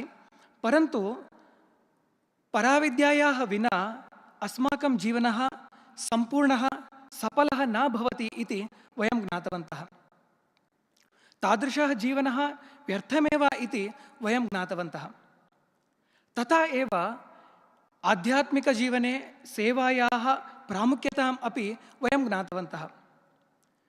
चित्तस्य शुद्धये कर्मः इति आदिशङ्कराचार्यः वदन्ति। सेवा अस्माकं चित्तस्य शुद्धिं करोति, तद्वारा अस्माकं मनः पवित्रः भवति। तादृशः पवित्रः मनः एव अस्माकं जीवने आध्यात्मिकजीवने च उपयुक्तः भवति, सहचरः भवति। एवम् उपनिषद्द्वारा वयम् अस्माकं जीवनस्य ध्येयः आत्मसाक्षात्कारः एव अस्ति। तथा च तत् प्राप्त्यर्थं सेवा एव उत्तमः मार्गः इति वयं ज्ञातवन्तः। द्वितीयः अंशः, पूर्वं मयि भीतिः अधिका आसीत्। कीदृशं भीतिः इत्युक्ते यदा अहं किमपि कार्यं करोमि चेत् तदा अहम् एवं चिन्तयामि स्म यत् यदि एतस्मिन् कार्ये अहं सफलः न भवामि तर्हि जनाः मम कृते किं चिन्तयन्ति, मम का गतिः भवति, स्वामिनः मम विषये किं चिन्तयन्ति, एतादृशाः आलोचनाः आसन्। अतः मयि आत्मविश्वासः, धैर्यमेव अल्पः आसीत्। विफलतायाः भयः अधिकः एव आसीत्। परन्तु उपनिषत् अध्ययनस्य पश्चात् तस्य अनुसरणे किञ्चित् प्रयत्नं कुर्वन् अहं ज्ञातवान् अस्मि यत् सर्वं भगवतः प्रेरणया एव भविष्यति। तमेव भान्तम् अनुभाति सर्वं, तस्य भासा सर्वमिदं विभाति इति कठोपनिषत् वदति। अतः यदि अहं किञ्चित् कार्ये सफलः भवामि तद् भगवतः आशीर्वादेन एव भवति। यदि अहं सफलः न भवामि तदपि भगवतः सङ्कल्पेन एव भवति। परन्तु भगवतः सङ्कल्पेन अहं विफलः किमर्थं भवामि इत्युक्ते तस्य उत्तरः भवति, विफलतायाः द्वारा भगवन्तः मह्यं किञ्चित् पाठयन् अस्ति इति। अतः कार्यसमये अहं चिन्ताक्रान्तः न भवामि, आत्मविश्वासः अधिकः अस्ति, धैर्यः अस्ति। पूर्वं मम प्रार्थना एवमासीत्, स्वामी एतस्मिन् कार्यं कुर्वन् अस्मि, तत् सफलः भवेत् इति। परन्तु उपनिषत् अध्ययनस्य अनन्तरं मम प्रार्थना किञ्चित् परिवर्तिता अस्ति। स्वामी एतस्मिन् कार्यं कुर्वन् अस्मि, तत् प्रार्थना एवमस्ति स्वामी यत् वयम् एतस्मात् मार्गात् कदापि विचलिताः न भवेत्, अस्माकम् आत्मसाक्षात्कारं साधयेत्। एवं प्रार्थयित्वा पुनः स्वामिनः पादारविन्दयोः मम कृतज्ञतां समर्पयामि। जय Sairam.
I would like to actually paraphrase Sri Ranga's talk in English.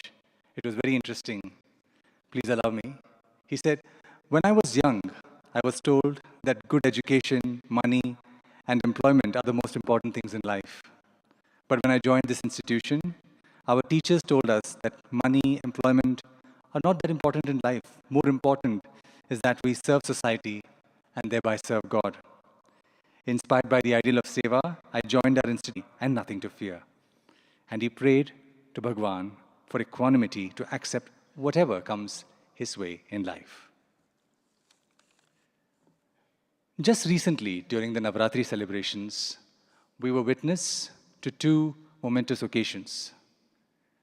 The Sri Sathya Sai University for Human Excellence signed MOUs with two wonderful partner institutions, with the Kalakshetra Foundation for the Bachelor in Fine Arts program and with Banaras Hindu University for Bachelor of Arts in Vedic Studies. Today is yet another day to celebrate for the university. We are very grateful to have in our midst Padma Shri Dr. V.R. Gauri Shankar, who is the CEO and administrator of the Sri Sharda Peetham Sringeri. And it's my pleasure to announce that the university will soon be signing an MOU with the Sharda Peetham in Sringeri also.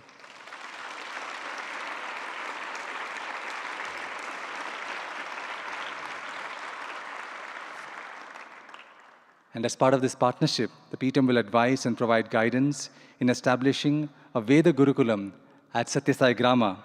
The Peetham will teach and provide training support through visiting faculty and workshops at both premises, and guidance on preparing course content for BA Vedic Studies and textbooks as well.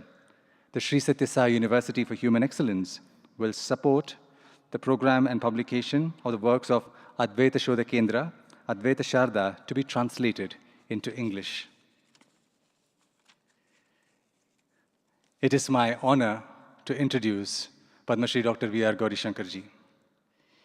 He took the challenging responsibility as administrator and general power of attorney holder of Sri Sharda Peetham Sringeri in 1986 as per the directions of His Holiness, the Jagat Guru of Sringeri, as an honorary post.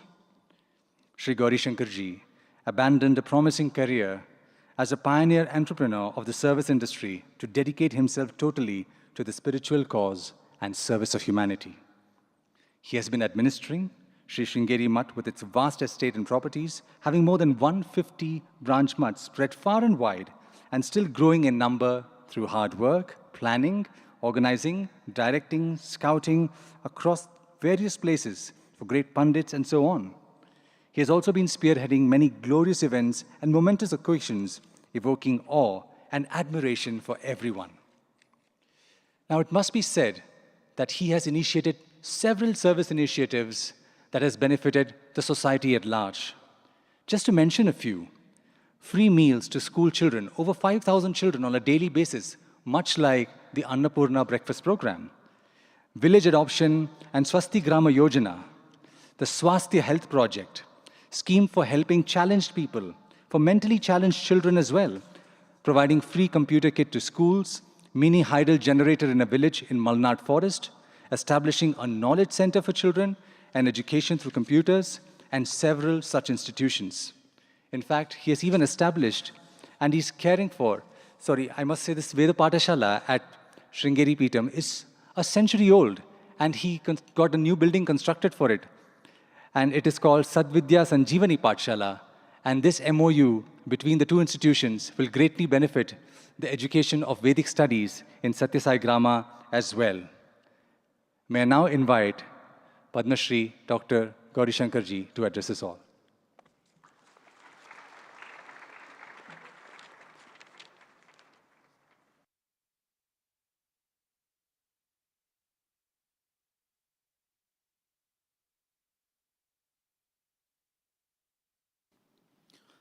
सदाशिवसमारम्भां शङ्कराचार्यमध्यमाम् अस्मदाचार्यपर्यन्तां वन्दे गुरुपरम्परां।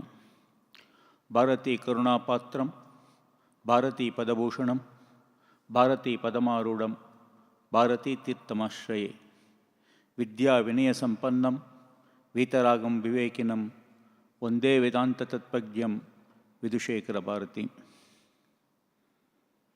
I offer my Sashtanga pranams at the lotus feet of their holinesses and seek their blessings to say a few good words in this august gathering. My reverent respects to that great force which is responsible for the transformation to take place in this surrounding. In just 8 years, if something can happen like this, it has to be God's hand and nothing less than that.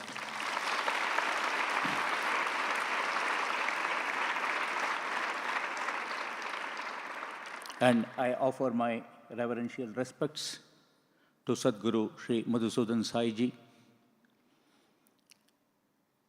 respected dignitaries on the stage and off the stage. So many elders are there. My namaskarams to all of you and to the innumerable youth who are present here and watching this program from all parts of the world. November 8th, exactly 14 days prior to this day, is a very, very special day for me in my life. That is the day when God had ordained me to have a meeting with Sadguru, and that too in my own place. It was during that visit my first chance to have a close interaction with the Sadguru that I realized what I lack in my life. I am 67, much older than many of the people present here, but still the dedication that is required to serve society doesn't come easily to anyone. However much you have done in your life, I realized that there is something that we lack. The dedication that I saw in Sadguru, probably we don't have it in abundance, so that our goals also can be met and achieved the way Sadguru has done in his own life.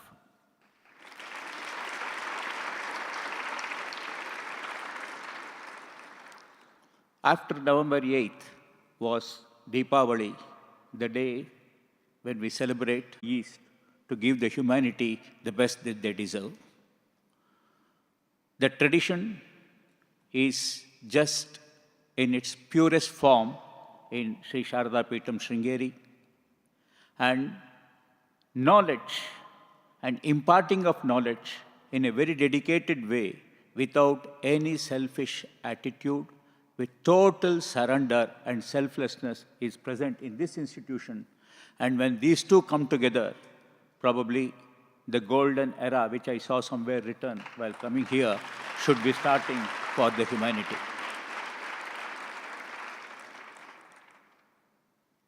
Our traditional texts divide the entire human race into 4 sets of people. One set, they call them as Sattvikas. They are that sort of people who involuntarily try to help others who are in need of that help. You need not go and ask them. You need not go and plead with them. The moment they know that someone near them is in need of some help, they will voluntarily go, do the help, and come away without seeking any benefit out of that help that they have done. They are called as Satpurushas in our traditional text. And such Satpurushas are very rare to be seen. Even in earlier days, it was rare. And today, probably you can count on your fingertips such Satpurushas in our midst. There is a second category of people whom the traditional texts call Samanya Purushas. These Samanya Purushas are all common people like us who have the intention to help. If somebody comes and asks, we try to help them. Even though we know that somebody is in need of it, we ourselves won't go and do. But when we are asked to do, we will do it. And many times, when we have done that, we also expect some result out of it. We will say, oh, I have helped him so much. Why is he not doing that return back to me? Why is he not helping? That sort of mental attitude, whether it is expectation or not, at least in the mind that works, saying that I need something back for the help that I have done. This category is called as Samanya Purusha. There is a third category. They are called as Rakshasas. We see in abundance in our midst in the present day situation. These characterize those who have the wherewithal to help, they have the resources, they are seeing the needy, they are seeing them in problem, but still they don't have the bent of mind to go and help them. On the contrary, they will try to see, he is in connection with me, there is a time when I can exploit because he is in problem, and try to exploit him. This is seen in our world today everywhere. Anyone you come across, you go to a bureaucrat in a government, you ask for help, immediately he will say, what is it that I am going to get by helping you? You go to a minister who you have elected, you ask him, sir, I need this problem for our community, why don't you help? He says, if I do that help to you, what is it that I am going to get from it? God has given him that position, probably the duty to help us, but still the bent of mind is to see what I may get or how I can get more by helping the third man. There are another set of people. They are called as Pishachis. I don't know the English word because dictionary also doesn't say what is the equivalent for a Pishachi. These are those set of people, they are also in abundance in our community today, who have no connection with us whatsoever. I don't know him, he doesn't know me. We live in a different world, he lives in a different world. We have no connections, nothing to happen between us. But still, he keeps on prodding me, troubling me, and any number of examples are there. In what way am I connected with somebody who lives in Pakistan? In what way is America connected with me in any way, in a daily matter? But something happens in America, my life gets affected. Somebody in Pakistan decides that he will do something, throw a bomb somewhere, my life gets affected. 10 years back or 15, 20 years back, if you had to go to any place from an airport, if you go before 45 minutes, probably it would have been enough. Now, even if you go 3 hours before or 4 hours before, it may not be enough. And after this COVID, you might have to as well stay there itself than to come home. This is the situation. All this is happening by those set of people with whom you have no connection at all, but still sitting somewhere, they get the joy of giving trouble to others. They live for that. They are very happy when others are subjected to misery, and they look at that and feel happy that they have done something. You take any human being in this universe, he will fall into one of these 4 categories. And the need for the spirituality and the spiritual leaders is to transform such people from the category in which they are to a better category so that they will be helpful to society. Suppose a man who is a Samanya Purusha, if he can be brainwashed and made a Satpurusha, his contribution to society and the good of the entire humanity, human race, will be much, much more. Similarly, if a Rakshasa, by putting him so much in his mind, telling him that what he is trying to do is wrong, he should help others, and try to bring him either to the category of a Samanya Purusha or a Satpurusha, is going to help society. This transformation within ourselves is all that the spirituality aims for. This transformation is the most important thing if youth has to become a good force for the universe to have a better universe in time to come. If that doesn't take place, then probably days are not far off when we are all going to live in a world which is full of the ideals for which our Shastras say one should not live. Being in that midst, then probably the aim for us would have gone hayway, and none of us are going to lead a happy life. When we meet elders and talk to them, many of them will say, "Oh, our times were so good. We were all happy. Good things were happening. We used to lead a dharmic life.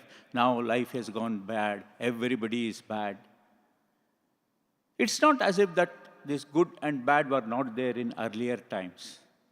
Even in the times of Ramayana, there was Rama on one side and Ravana was on the other side.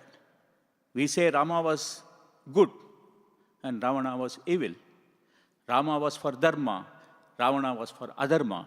But these dharma and adharma lived together even in the times of Ramayana. Even in the times of Mahabharata, Duryodhana was evil. Yudhishthira was good. They lived together. So, this good and evil have been there all the time. It's not as if the evil has started to play a major role only now, and it was not there in earlier times. But there is a huge difference which the youth should try to see and understand. In the times of Ramayana, when we say Rama was dharmic and Ravana was adharmic, this dharma and adharma were separated by a huge ocean. Rama was in this side of the ocean, whereas in Sri Lanka, Ravana was there. A ocean divided them. In the times of Mahabharata, good and bad were there, but they had come within a family. Duryodhana and Yudhishthira were from the same family, but dharma and adharma were in the same family, and they were fighting within that family. But now, in this Kali Yuga, the tragedy is that from a situation where it was divided by an ocean, by a sea, to a situation where it was within a family, between different members of the family. Today, in Kali Yuga, this dharma and adharma is within every human being. Every individual is part dharma and part adharma. There are so many good things in every individual you take. There is nothing like an individual who is 100% bad. And there is nothing like an individual who is 100% good. There is some element of good in everybody. There is some element of bad in everybody.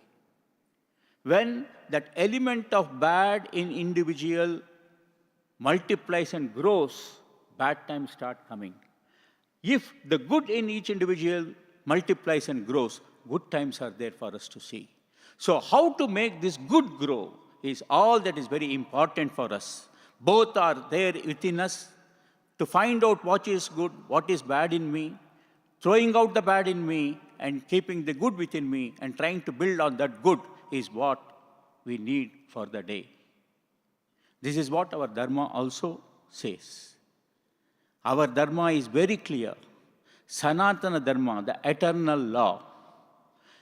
This law is not for anyone, any individual, any caste, any creed, any subcaste, nothing. It is for the entire human race. The entire human race has to follow what our Dharma, our dharmic principles are. Our Dharma says, speak truth. Is there any religion or religious head who has proclaimed that only truth should not be spoken and only sin should be done? No. All religions only said, speak the truth. We say, respect the elders. Is there any religion which says, don't respect the elders? No. But such elemental dharmic traits which are to be imbibed by each and every individual right from a young age of 6 or 8 is not being given the right emphasis that they really need. So, when the youth comes of the age and takes up the responsibility, these fundamental traits are not part of him, it looks like. He doesn't value the truth. He values those things that are going to give him immediate benefits. He doesn't like the boy who spoke in Sanskrit just now. He mentioned, when I entered this university, I thought earning money, getting a good job was all that important in life. But slowly I was transformed. My teachers told me that those are not the important things in life, but there are better things to look for in life. Service seems to be the most important thing. Most of you must have heard of Vedavyasa, the man who wrote all the granthas like Mahabharata and so many Upanishads. His works were so big, few scholars went and asked him, "We don't have time to read all that you have written. It is so huge. Please tell us in a short synopsis," like we say, just like that you tell us what is it that you have written. He only said, "You don't read any of the things I have written. I will give you in a gist what is the moral of what all writings I have done. Paropakara punyaya papaya parapedanam." You learn this much, try to follow this in your life. You need not read, write, do anything that I have asked for. You will be successful in your life. Paropakara punyaya. We categorize punya and papa. What is punya? We say if you do punya karyas, you accumulate benefits. If not in this janma, in the next janma, you are going to get the results for those benefits. We all believe in rebirth. So the main tenet of Sanathana Dharma is faith in our Vedas, believe that there is a God, and belief in rebirth, theory of karma.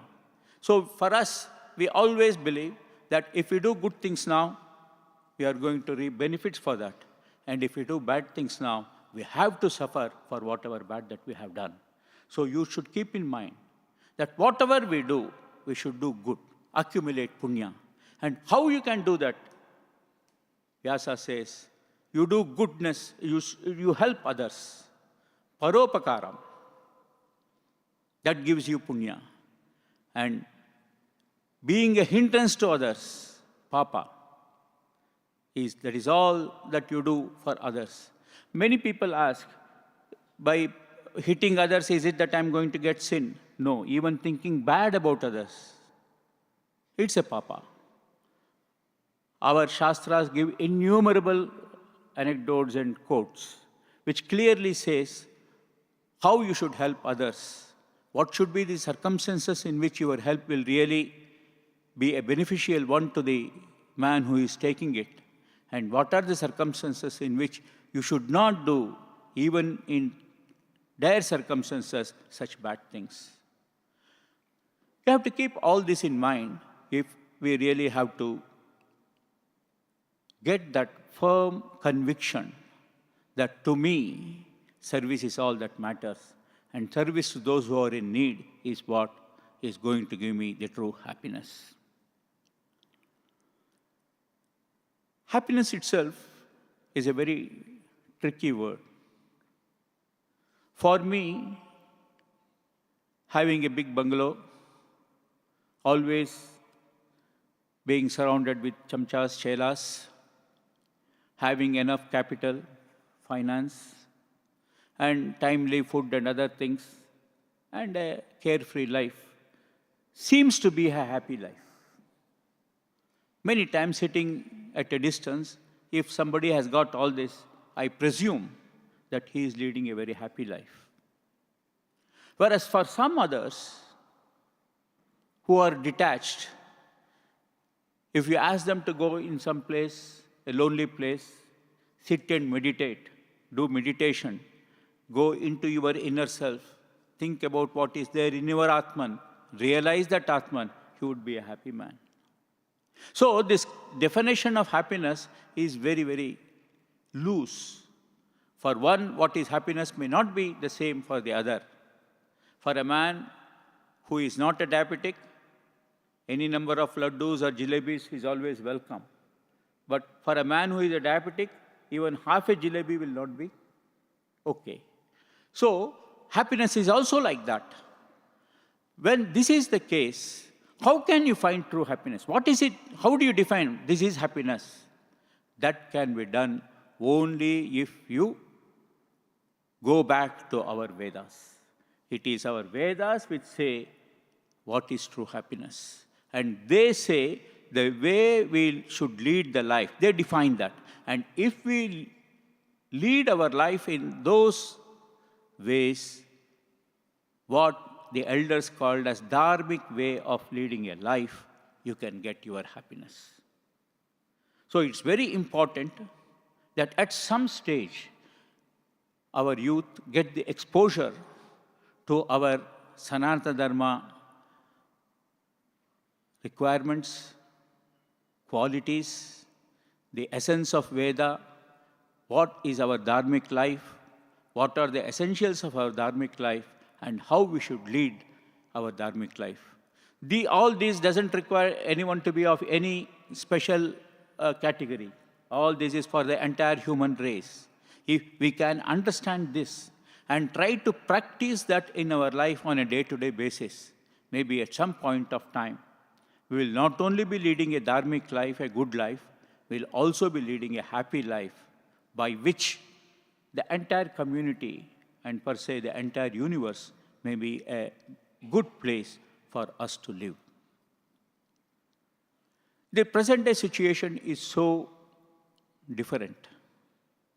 It's not that these things are taught in any school or college.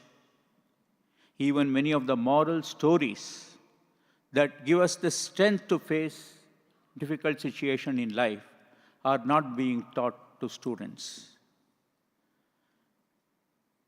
The materialistic view of life seems to have taken so much of predominance over all these things that till the age of 55, 60, when a human being tries to settle down and think what is it that he has done in all his life and what is it that he has lost during this period, he tries to realize that what he has lost is much, much more than whatever he has gained. And in the short span that he can have before his departure, any attempt to know more about that what he has lost doesn't seem to really bear fruit. We see so many of our colleagues who at some point of life thought that by going to a foreign country, earning in dollars, they can change their lifestyle. Yes, they have changed their lifestyle in a particular way, and to some extent, to an outsider, a better life. But when it comes to their own self, you ask them, are they really happy with what they have got? Or is there anything that they lack? You will find an answer, at least from 95% of the people, that they lack something which they have forgotten, and now it is too late to get. Especially when the second generation children, the first generation would have migrated from India to America, he would have struggled hard to earn in dollars, then he would have built a small empire around himself with a family. And when his child comes to an age where he or she can take her or his own decisions, he starts feeling the pinch. He doesn't know whether to say yes to their requirements or no to their requirements. How to face that? He has been brought up in a particular culture, which is very much different from what that child is today asking for. He can't say yes because his mind says that it will be wrong to say yes. He can't say no because the child demands it, and the situation in which he is, he has to say yes, which seems to be the easier answer. From this dilemma, more than 50 to 60% of the Indian population that lives in other countries, especially like America, who have earned in dollars, are today finding that they have a vacuum in themselves which they can't fill with any of those dollars. This has to be realized. Our strength is our dharma. India was never recognized for its strength in terms of technical capabilities or in terms of the prosperity that we have. India was always looked as a dharmic land, the place where dharma originated.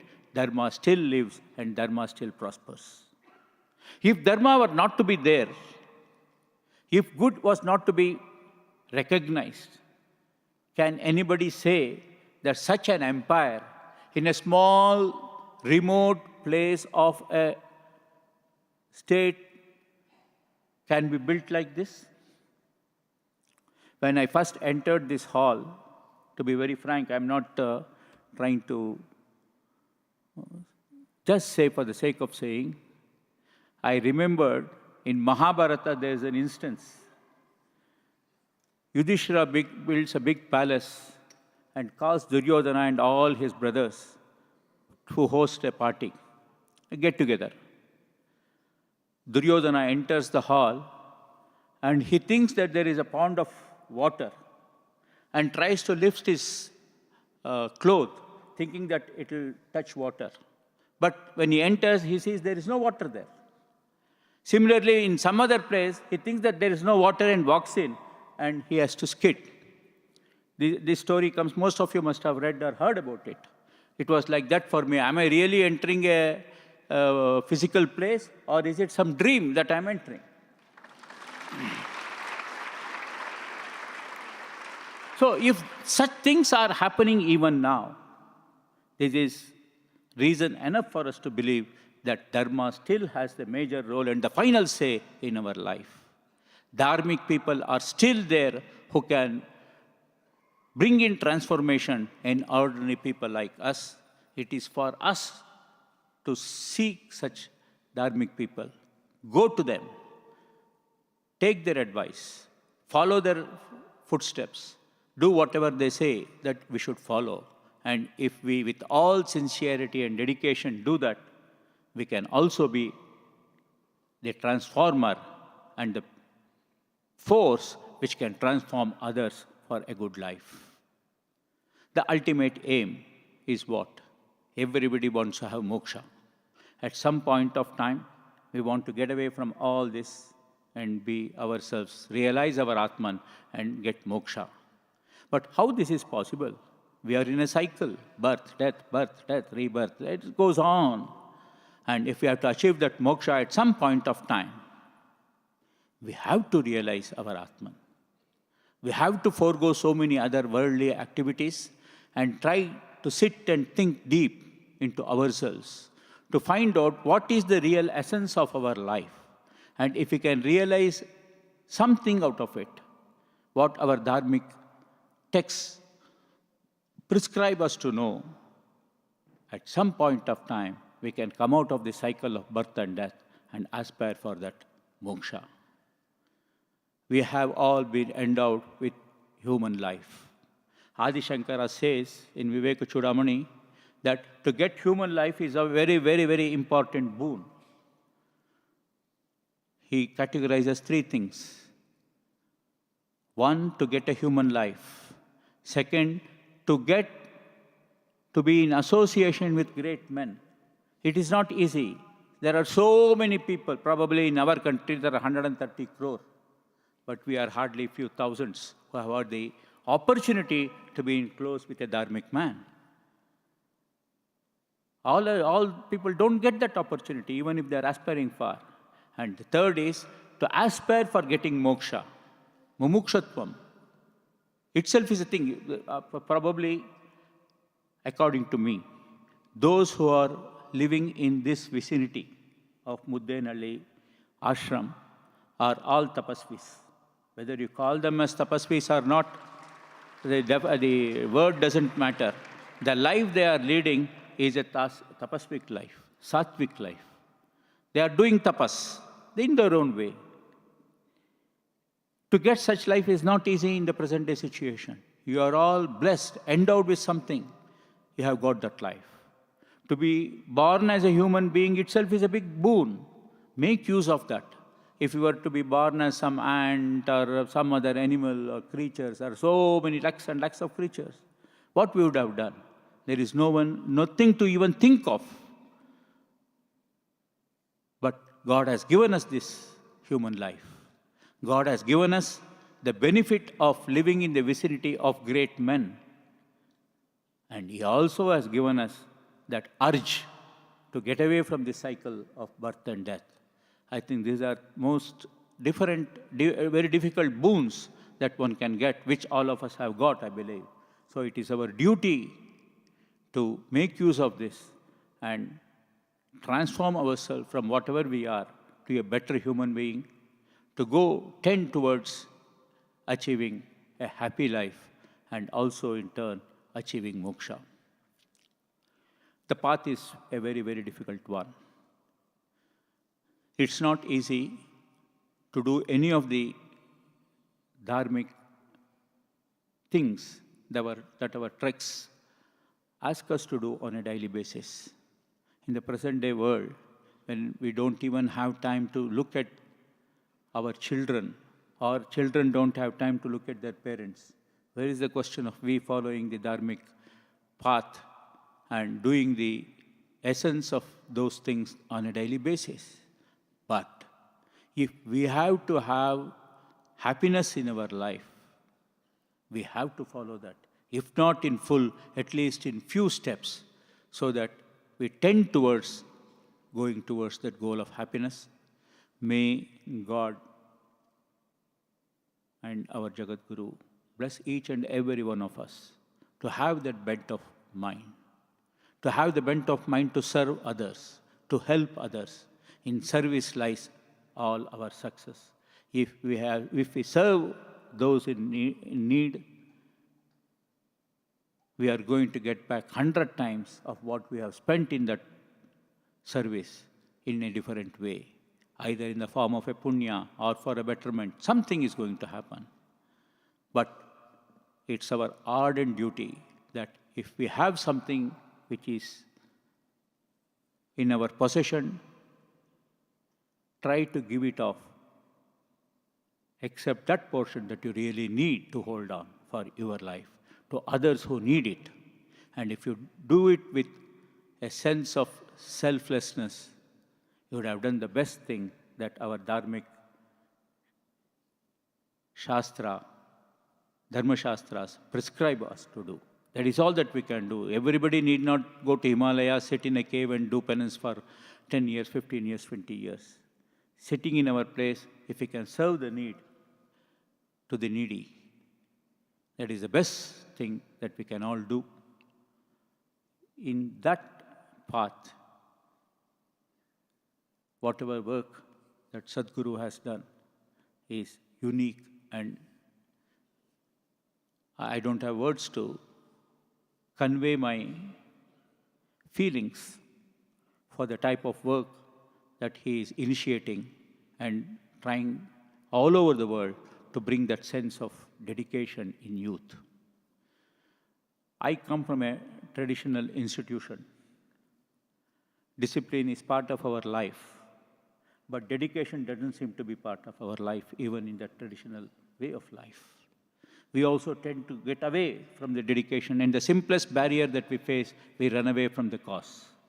But here, dedication and complete surrender to whatever Sadhguru says seems to be the hallmark of all you, and it is a thing to be learned by people like me. In fact, the first word I wanted to say was, I am a fish out of water here. Not only in dress, I'm the only man clad with a dhoti and standing here. Not only in that, but in the dedication and total surrender that you all have to your Guru, probably I lack. I wish God gives that me at least in my next janma, so that I can be a better human being. Thank you all. I once again thank Sadhguru and Dr. Narasimha. I don't know how we gelled so well. He is much older than me, but he is also an engineer, and I also claim to be an engineer because a degree is with me. I am not a really good engineer, but I claim to be an engineer. And most of the talks that we had made us come nearer each day. And today, it's as if I know Professor Narasimha for many, many years. While reading the book that was given to me in the afternoon, I noticed that Sadhguru had a friend by my name, Gauri Shankar. I felt little easy because he would have a soft corner for a friend. And maybe I also can get the benefit of the soft corner. when the gentleman who welcomed all of us here talked about Sri Srinivas and tried to welcome him, Sadhguru mentioned he is part of us. Let a day come in the near future when he says the same thing about me also.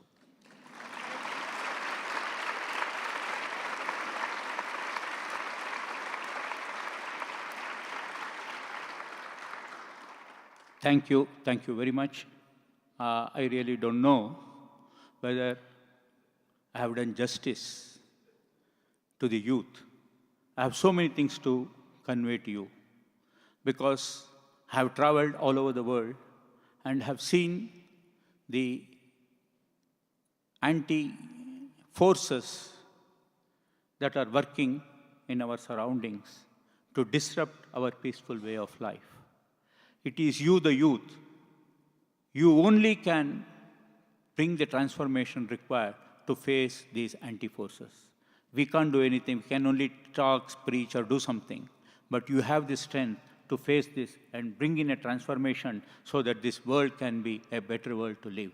I wish and pray that God gives the strength to all our youth to do that, and we all see happy faces all around in time to come. Thank you.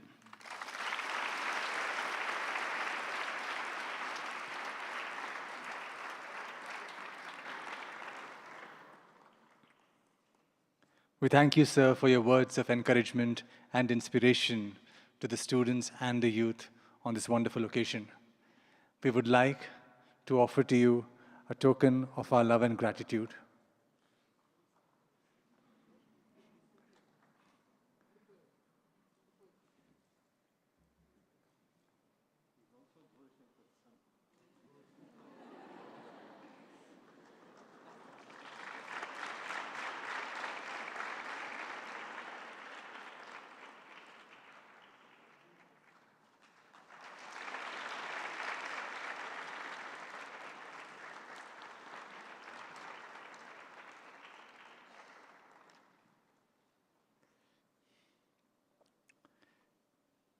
We would like to offer our love and gratitude to Shri A. Balasubramanian as well, CEO of Aditya Birla Sun Life Asset Management Company.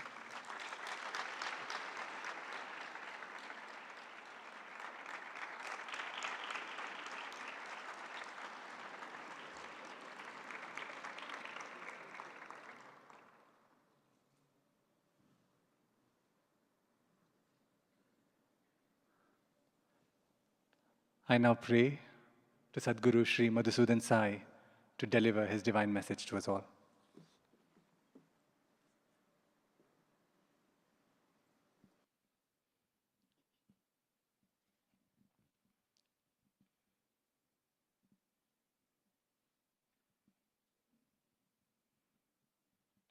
Let me begin from the very beginning. Sarvaveda Siddhanta Gocharam, Tam Agocharam, Govindam Paramanandam, Sadgurum Pranatosmyaham.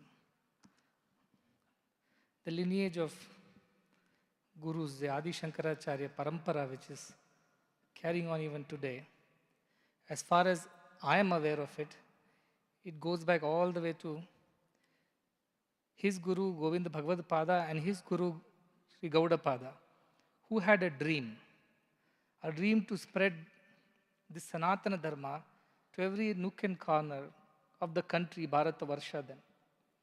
And with the passage of time, the work remained unfinished.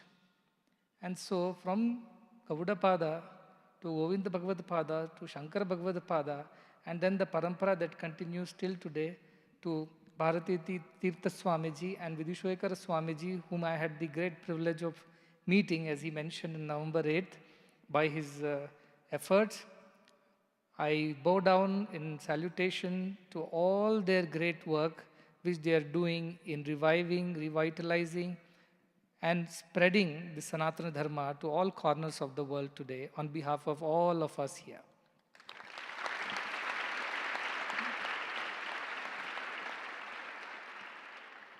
Going to Sringeri Sharada Peetham was like homecoming for us.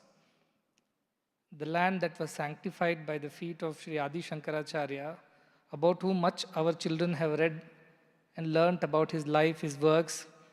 They've also read his some commentaries, bhashyas, and a little bit of Viveka Chudamani they have read, which is one of the finest compositions of Sri Adi Shankaracharya. And they also sing a lot of verses and stotrams.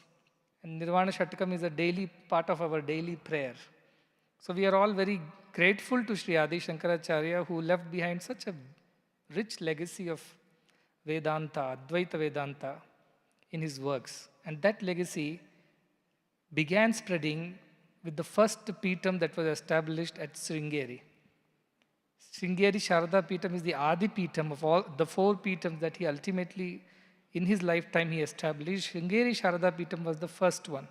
So you can imagine the power of that place where Sri Adi Shankaracharya had this vision of establishing a center of Advaitic knowledge which will benefit humanity for ages to come, and we can see that happening even today.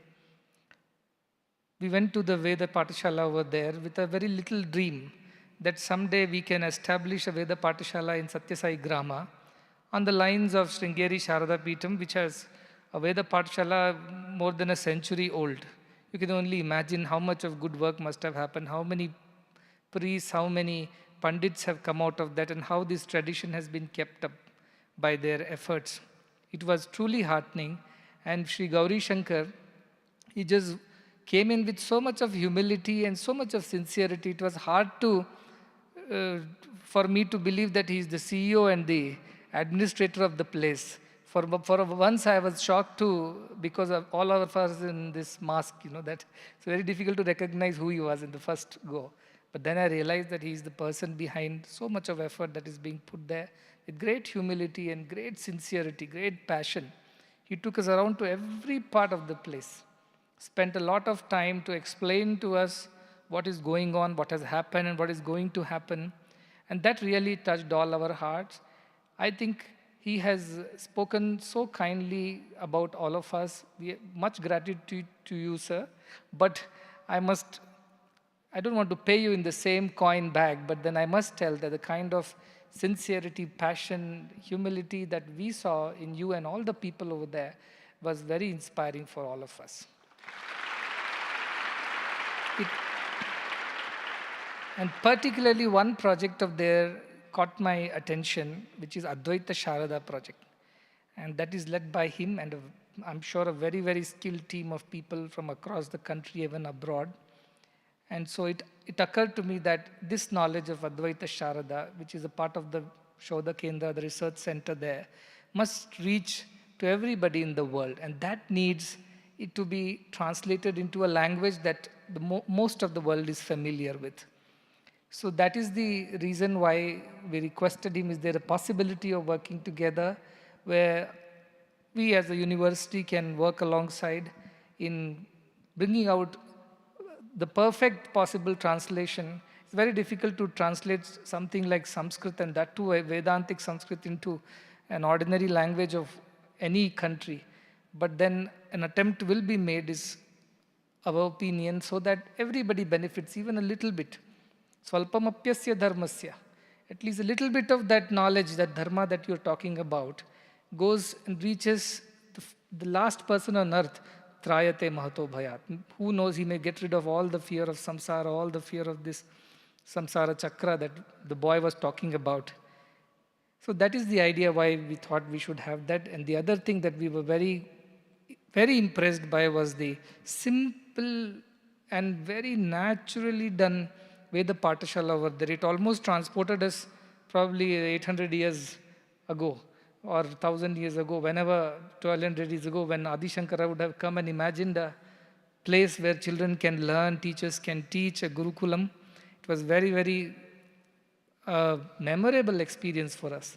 And of course, the high point of the whole experience was meeting Jagadguru and seeking his guidance. And he was so happy. He encouraged us with such humility, such sweetness and simplicity, which is only possible for a great divine being. It's not for everybody to be so simple, yet so profound. And he blessed the project. He said, whatever is required, we will be there with you, and we will guide you in developing the Veda Gurukulam as well as the Vedic studies. He appreciated the idea that it has to be now taken to different parts of the world in the language that they understand. The need has come. There is a need, there is a time for it now. So that is the idea. The treasure of this Vedantic knowledge, the Vedic knowledge, must be shared with everyone. And that alone will put India back to that Vishwaguru Sthana. Because we will again be teaching the whole world the highest philosophies, highest truths. And as he has mentioned very correctly, everybody wants happiness. Everybody wants to be happy. Who wants to be sorrowful? But they don't know where to find happiness. Their understanding of happiness is very limited. But our scriptures tell us where the real happiness is.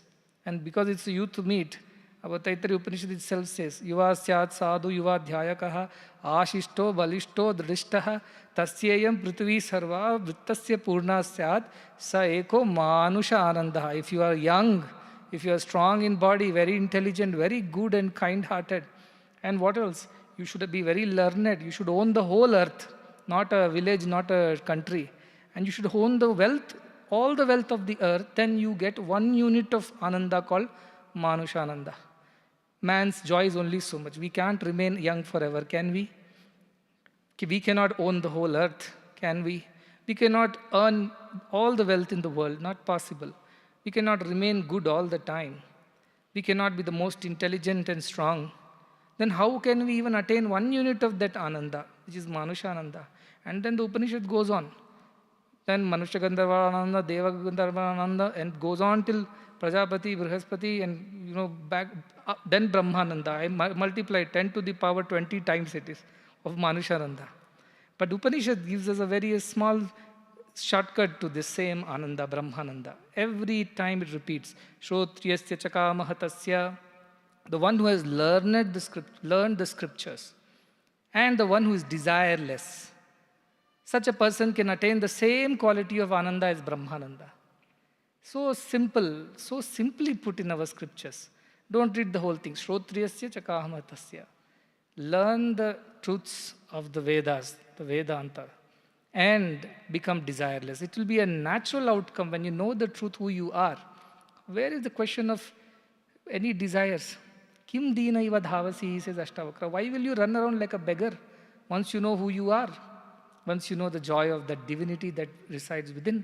So our scriptures have answers to every problem on earth.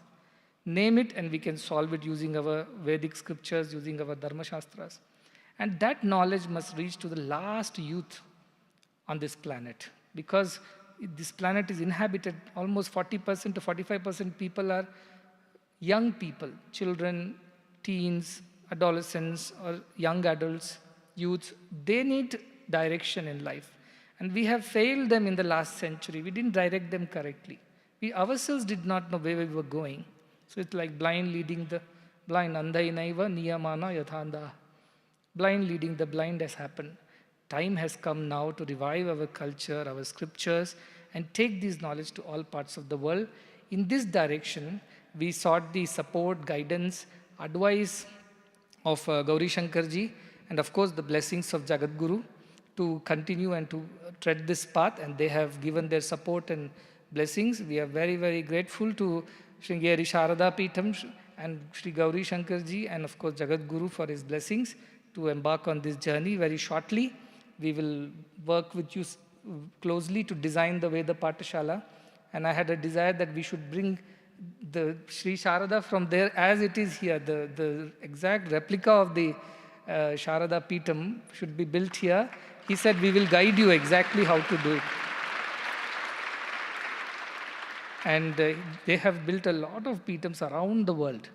And he has guided them. His effort has been tremendous. And therefore, he is a humble man and very modest. So don't take him at the face value of what he has said. There is much more to the man. And I'm sure in times to come, we will benefit from his experience, his guidance, his advice, and more than anything, the blessings of Jagat Guru. And I look forward to an everlasting relationship on this side when our Gurukulam will really prosper. And that dream of Adi Gurus from those days, that every child, everyone should have the knowledge of Vedas, Veda Shastras. It was there for all at some point of time. Over a period of time, it has changed its course. But otherwise, it's for all. All these Shastras, all the Upanishads, all this knowledge belongs to everyone because everybody is divine. Sarvam Kalavidam Brahma. Everybody is same at that level. Therefore, shortly we will commence the construction and development of this. And our request was there that coming Guru Purnima, if we will be able to visit again with Jagat Guru. Not on Guru Purnima, of course, it is going to be very difficult, but somewhere, whenever his convenience is, to bless this place. If it is holy feet coming here and blessing all the children and staff, we will be very, very grateful. On behalf of the entire university staff, Chancellor, Vice Chancellor, Pro-Chancellor, Registrar, all the professors and students who are studying and who are going to study in coming times, we convey our gratitude and we appreciate all the support and advice that you are giving us and you are going to give us. We're very thankful. Please come again and be rest assured next time you are not going to get a bouquet because you will be us.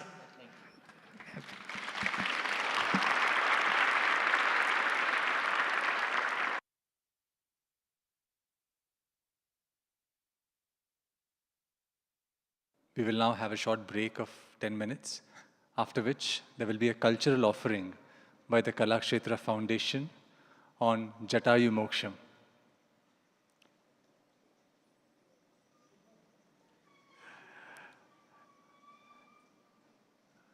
Before you step out for the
If you haven't eaten, you will be hungry. It's 1 hour, 40 minutes program.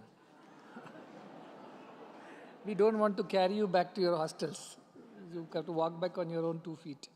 So you eat your apple. And Kalakshetra people wanted to come here. They could not come because of the circumstances. But they prepared the program, and overnight they recorded it for us. And they've sent the entire program. So watch them and eat your apples.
I suppose the Kalakshetra Foundation could not have wished for anything better than Sadhguru Sri Madhusudan Sai himself, introducing them. The Kalakshetra Foundation, the director, Dr. Revati Ramachandran, and her troupe have prepared a wonderful presentation on Jatayu Moksham. They were very enthusiastic and determined to come here and perform for Bhagawan Baba's 95th birthday celebrations. But unfortunately, due to COVID restrictions, they could not make it. But they hired an entire auditorium and got the whole performance professionally recorded and sent us the video. And that is what we will be witnessing this evening. Jatayu Moksham by the Kalakshetra Foundation.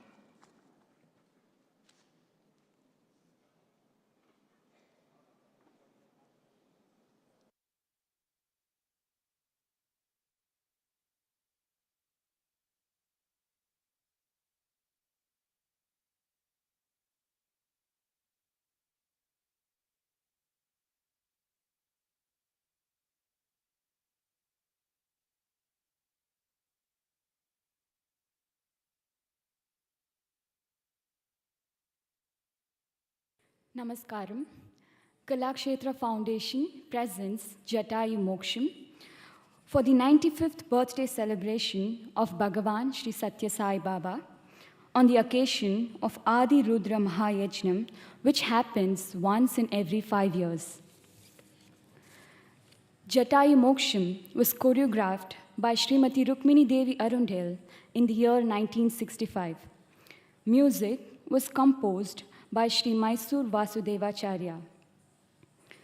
Rama, Sita, and Lakshmana enter the holy premises of sage Agastya's ashram. They are enraptured by nature's beauty surrounding the lake Panjapsara Sarovar, which is filled with divine music of invisible apsaras. As they journey on, they meet the eagle Jatayu, a dear friend of their father Dasharatha. Overjoyed to have found a friend in the forest filled with perils, they proceed to Panchavati. Shurpanaka, sister of Ravana, is a Rakshasi who could take any form at will. Captivated by Rama's beauty, she approaches Rama, asking him to accept her love and discard the Puni Sita, whom she saw was unfit to be his wife. Amused by her request, Rama leads her on to Lakshmana instead. Rejected and scorned by the brothers, the infuriated Shurpanaka tries to harm Sita. On Rama's order, Lakshmana cuts off her ears and nose. Crying out in pain, Shurpanaka swears revenge and leaves. Thus disfigured, Shurpanaka arrives at Ravana's court and leads him to believe that she had been attacked while attempting to capture the beautiful Sita for Ravana. Enraged, Ravana vows to avenge this insult to his sister. he disguises himself as an ascetic and leaves the court. Meanwhile, while stringing flowers in the forest, Sita is enchanted by a golden deer. She entreats Rama to fetch it for her. Despite Lakshmana's warning, Rama agrees to fetch the deer, leaving his brother to guard Sita. After a long course, Rama realizes that the deer is in fact the demon Maricha in disguise and kills him. Before dying though, the cunning Maricha calls out to Sita and Lakshmana in the voice of Rama. Thus misled and anguished, Sita implores Lakshmana to rush to Rama's aid.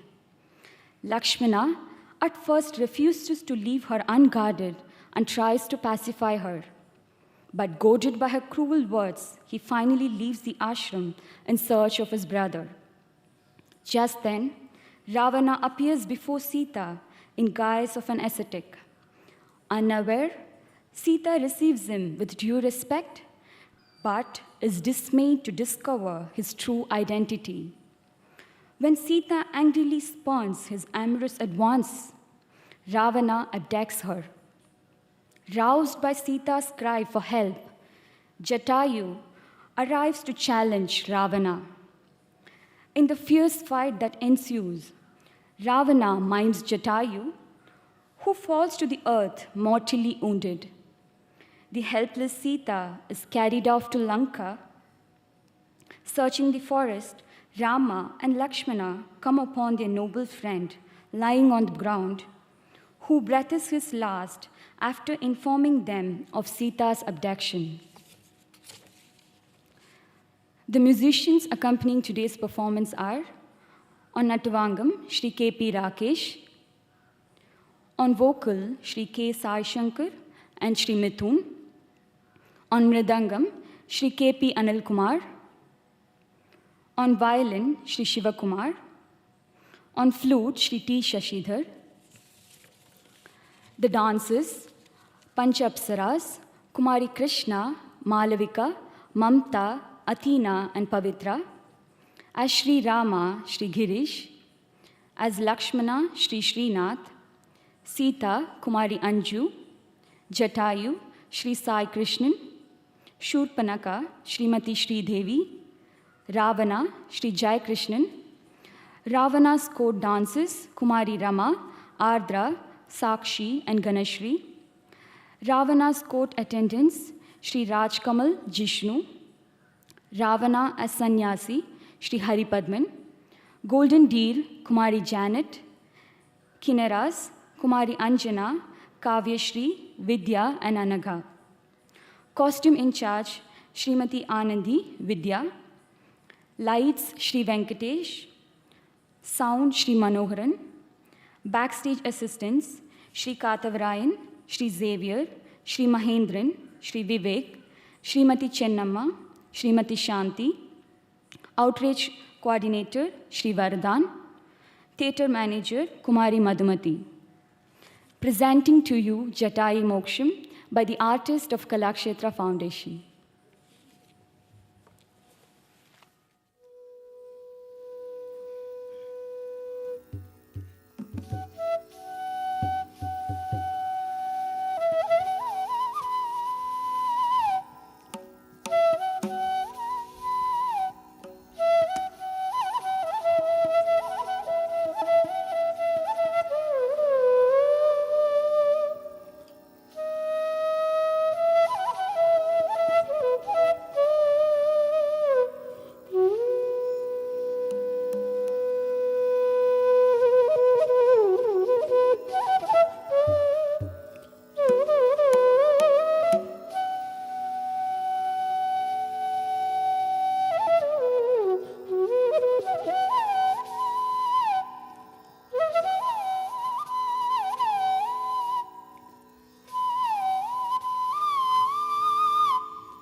सर्वकालिकं माधमगगन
गच्छन् अन्तरा रघुनन्दनः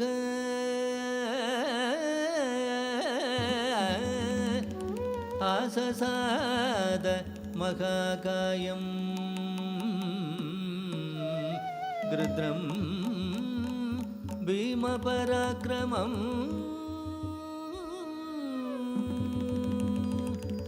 तं नीलजीमूत निकाशकल्पं सुपाणुरोरसम् उदारवीर्यं तं नीलजीमूत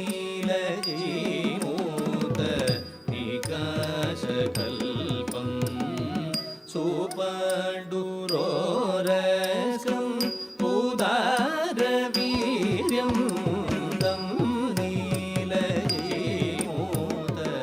निकाशकल्पं सुपाण्डुरोरसम् उदारवीर्यं तं नीलजीमूत निकाशकल्पं सुपाण्डुरोरसम् उदारवीर्यं तं नीलजीमूत निकाशकल्पं सुपाण्डुरोरसम् उदारवीर्यं तं नीलजीमूत निकाशकल्पं सुपाण्डुरोरसम् उदारवीर्यं तदर्शतं पत्ररथं पृथिव्यां जटायुषं शाकं इवाग्निदावं तं नीलजीमूत निकाशकल्पं सुपाण्डुरोरसम् उदारवीर्यं तं नीलजीमूत निकाशकल्पं तानदिरनदीं तां तरितदिरिततां तरिकुजेकुनदिरिकुदिरिकुकुं तणं तरिताकतजं तरितानदिरनदीं तरितदिरिततां तरिकिटतों तरिकिटतों तरिकिटतों तं नीलजीमूत निकाशकल्पं सुपाण्डुरोरसम् उदारवीर्यं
दृष्ट्वा तौ महाभागौ वटस्थं रामलक्ष्मणौ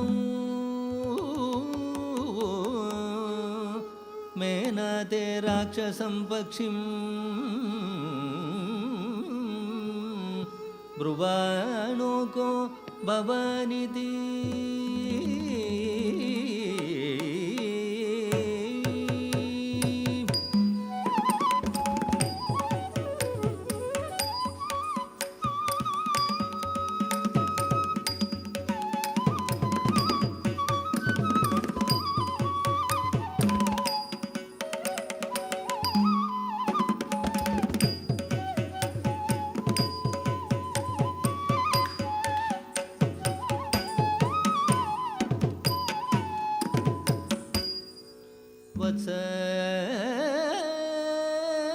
माविति वयस्यं पितुरात्मनः सतं पितृसखं बुद्ध्वा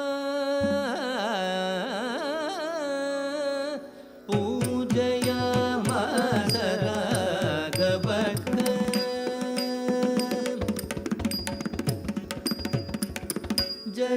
जटायुरिति माविति श्रेणीपुत्रं अरिन्दम सोकं वास सगायसे भविष्यामि यदीचसि जटायुरिति माविति श्रेणीपुत्रं अरिन्दम इदं दुर्गं विकातारं मृगराक्षस सेवितं सीतां च तातरक्षिषे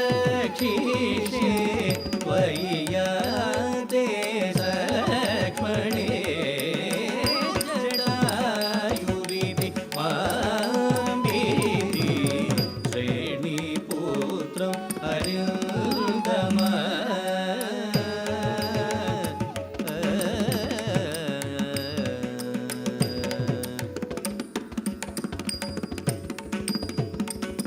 सतत्र सीतां परिदाय मैथिलीं सतत्र सीतां परिदाय मैथिलीं सदैव तेनाति बलेन पक्षिणा जगामरा पञ्चवटी सलक्ष्मणे त्रिपुंदिदर्शन चलपनिवानलो जगामरा पञ्चवटी सलक्ष्मणो सतत्र सीतां परिदाय मैथिलीं सतत्र सीतां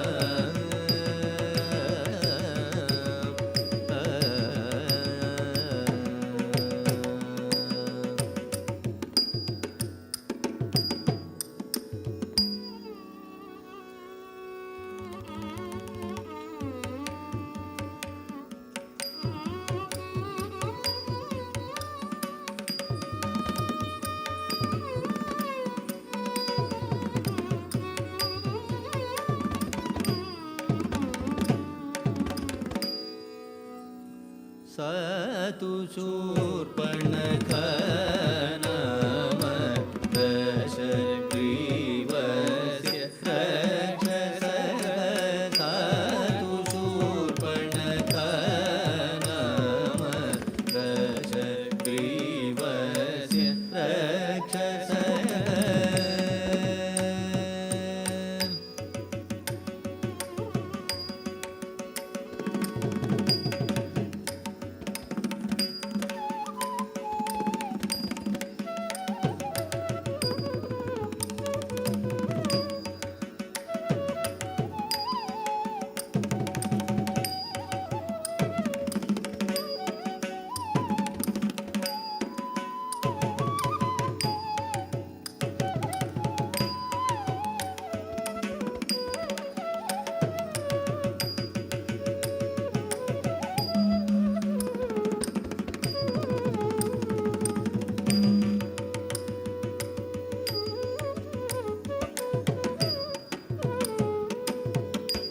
सुमुखं दुर्मुखी रामं प्रियमप्रियदर्शन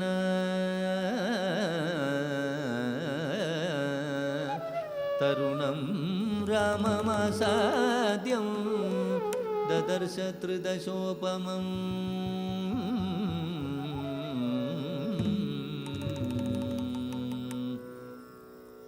रामं इन्दीवरशमं कन्दर्पसदृश प्रभं बहुवेत्रोपमं दृष्ट्वा राक्ष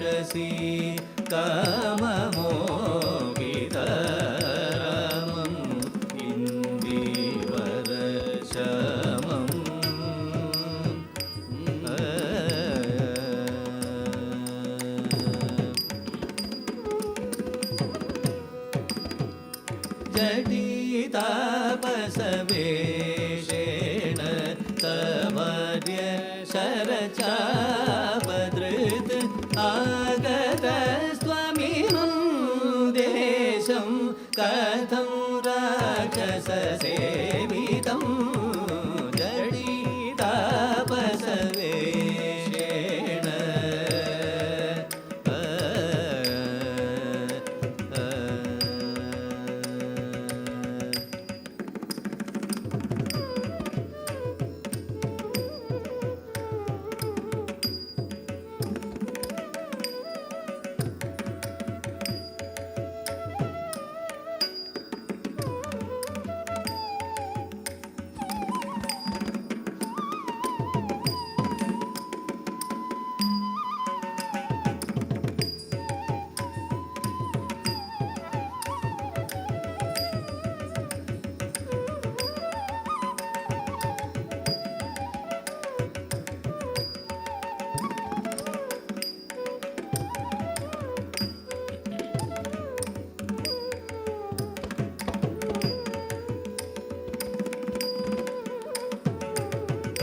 दशरथो नाम राजा त्रिदश विक्रमकय तस्याकम् अग्रज पुत्रो रामो नाम जनैः श्रुतः भ्रातायं लक्ष्मणो नाम यवीयात् मामनुव्रतः इयं भार्या च वैदेही मम सीतेति विश्रुतः।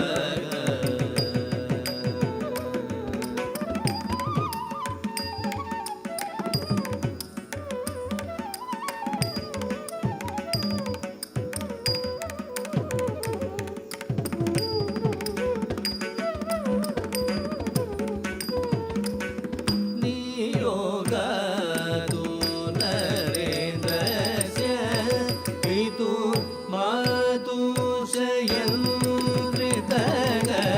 धर्मार्थं धर्मकाङ्क्षी च वनं वस्तुमिहागतः त्वं तु वेदितुमिच्छामि कस्य त्वं क्वासि कस्य व इह वा किं निमित्तं त्वम् आगत रोहित त्वदः आसि दशरथो नाम।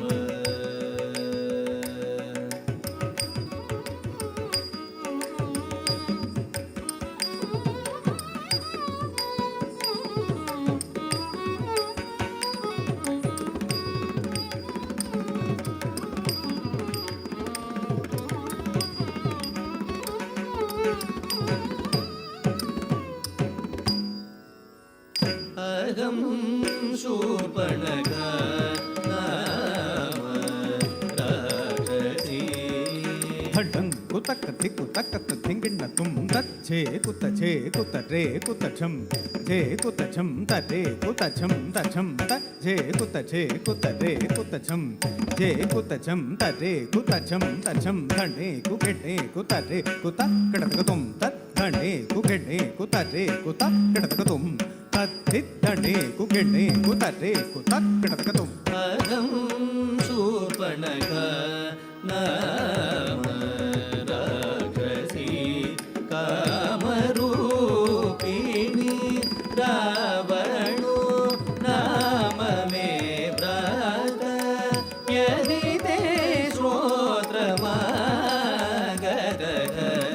चिराय भव मे भर्ता सीतया किं करिष्यसि विकृता च विरूपा च न चेयं सदृशी तव।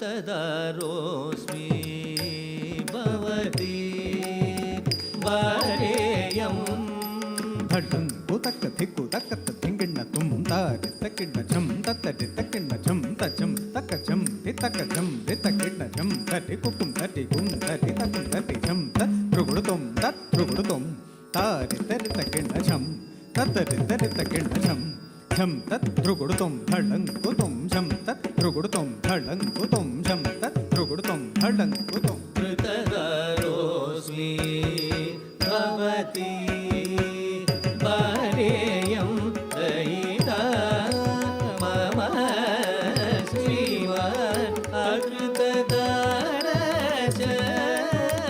लक्ष्मणो नाम वीर्यवान् एनं भज विशालाक्षी भर्तारं भ्रातरम्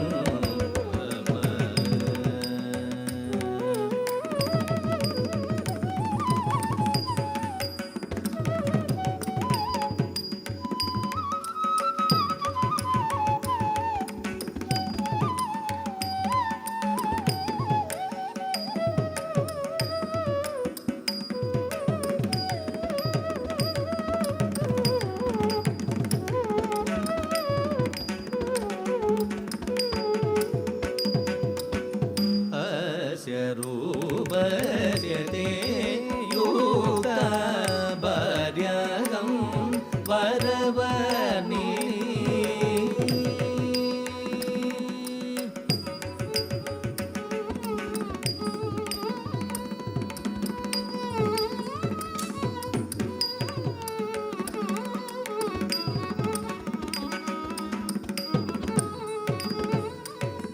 कथं दासस्य मे दासी भार्या भवितुमर्हसि आर्यस्य त्वं विशालाक्षी भार्या भावयवीयसि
दासस्य मे दासी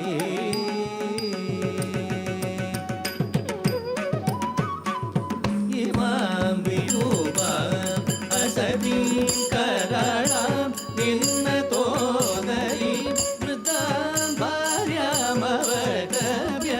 नमां त्वं बहुमन्यसे अद्येवां भक्षयिष्यामि पश्यतस्तव मानुषीं त्वया सगचरिष्यामि निसपत्न यथा सुखम्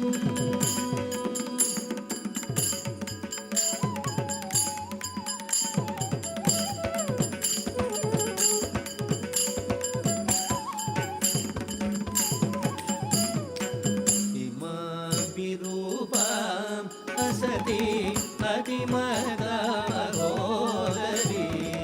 राक्षसीं पुरुषव्याघ्र विरूपयितुमर्हसि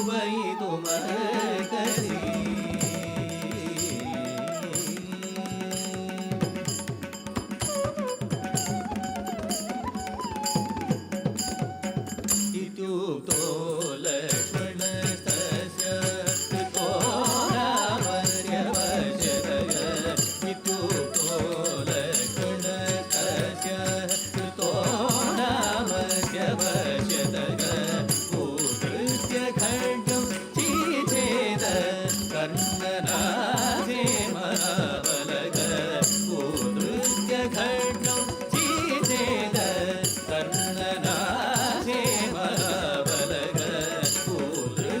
खड्गं चीचेद कर्णनासे महाबलग उद्धृत्य खड्गं चीचेद कर्णनासे महाबलग उद्धृत्य खड्गं चीचेद कर्णनासे महाबलग उद्धृत्य खड्गं चीचेद कर्णनासे महाबलग उद्धृत्य खड्गं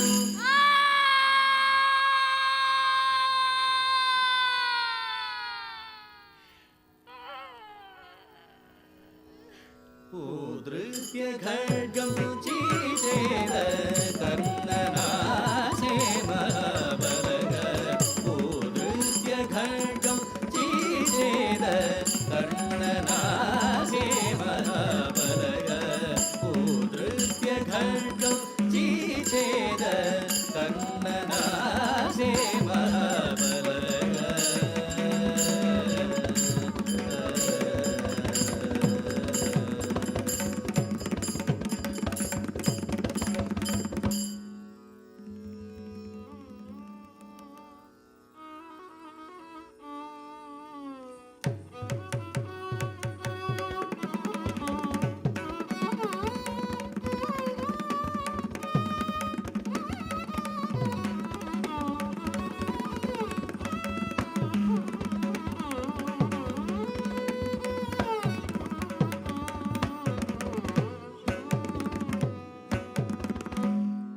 झटक झुंडू झंडक किट्टक धुधुनक झुंडुतक किंडक जक्क जक्कुटु तुंगु नंगु तुंगत झुंडुत थिंगिडक झुंडु झुंडु तुंगत ध्रुगुडु तुम संरतनयन श्रीमंत काजन भूषण रक्तांबर दरतस्तौ नीलजीमूत सन्निभर दशास्यो विंशति भुजग रावणो राक्षसाधिपक तरित जनुत दिमित सानिभवरी ॐ दिमित रक्करीन्द्ररी तदिमि गमरी सदजं तरिदगिडजं तरिनो तरिदजं तगरणं तगमपनि दीं तगुतरित दिगिडगो तगडग तगजनु तदिमि तरीं दीं तरि दिमिदमि पापवरिददि किडतु संरक्तनयन श्रीमंत काजन भूषण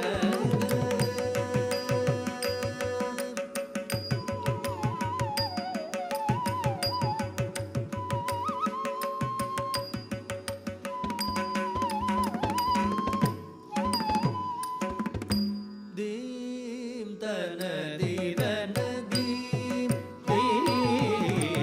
दीं तन दीरन दीं दीं ततां ततगजं तदिमित वित्तां तगजनु तगदित्तां तगजनु तगदीं तदीं तन दीरन दीं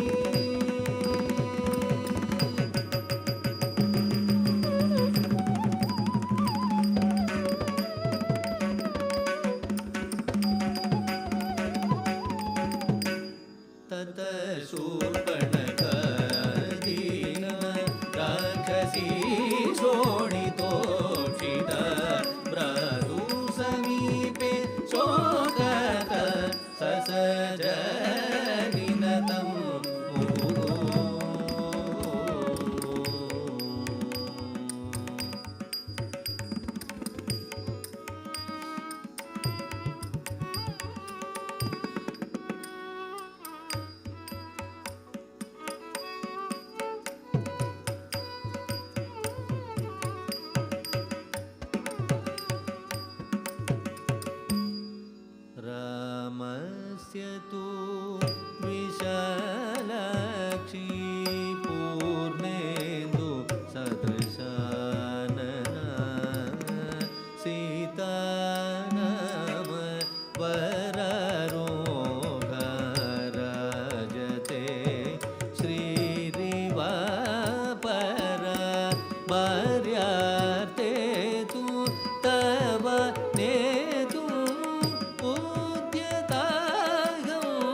ततो ज्ञातिपथं श्रुत्वा रावणक्रोधमूर्छितः सखायं वरयामास मारीचं नाम राक्षसं क्षणेन राक्षसो जातो मृगपरमशोभनः वनं प्रज्वलयन् रम्यं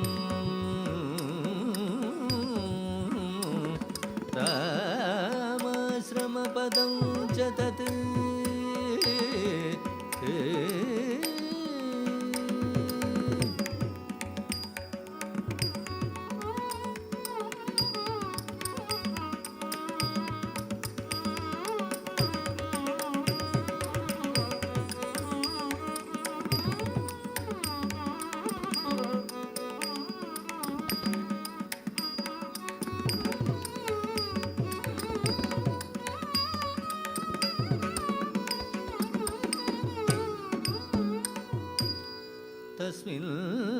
तस्मिन्नेव ततः काले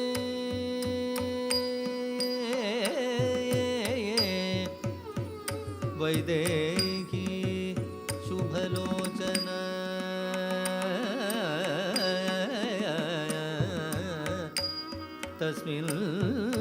तस्मिन्नेव ततः काले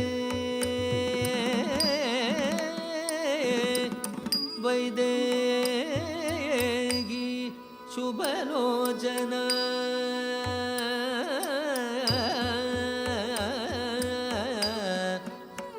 कुसुमान्यव चिन्वन्ती कुसुमान्यव चिन्वन्ती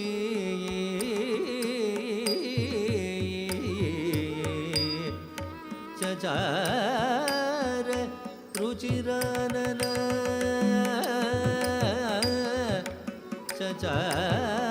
चचार रुचिरानना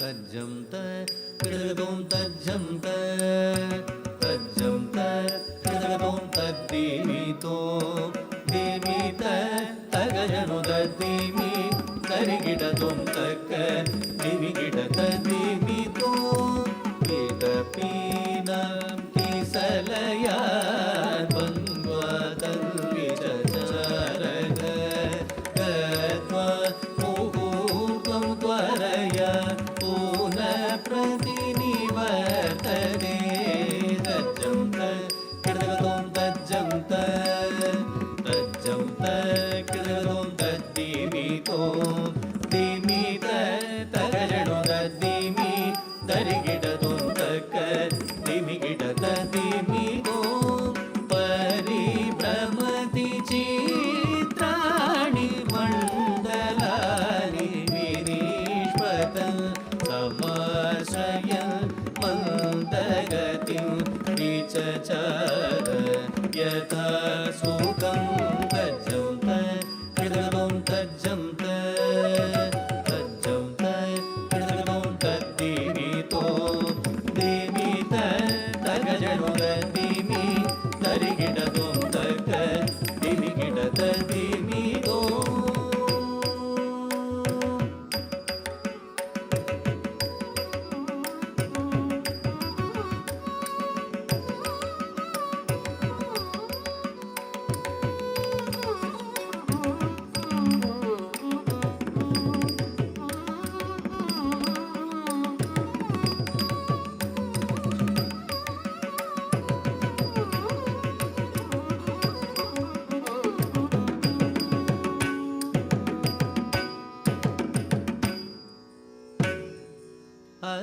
अदृष्टपूर्वं तं दृष्ट्वा नानारत्नमयं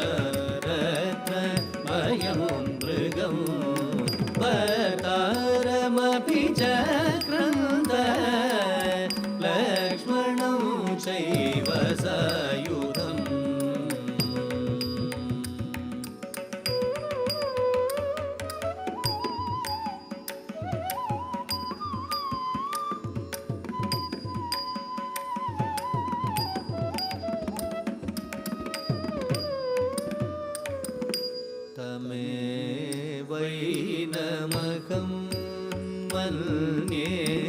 मरीचं राक्षसं मृगं मृगो हेवं विदो रत्न विचित्रो नास्ति राघव चरन्तो मृगया मृष्टा पापेनोपाधि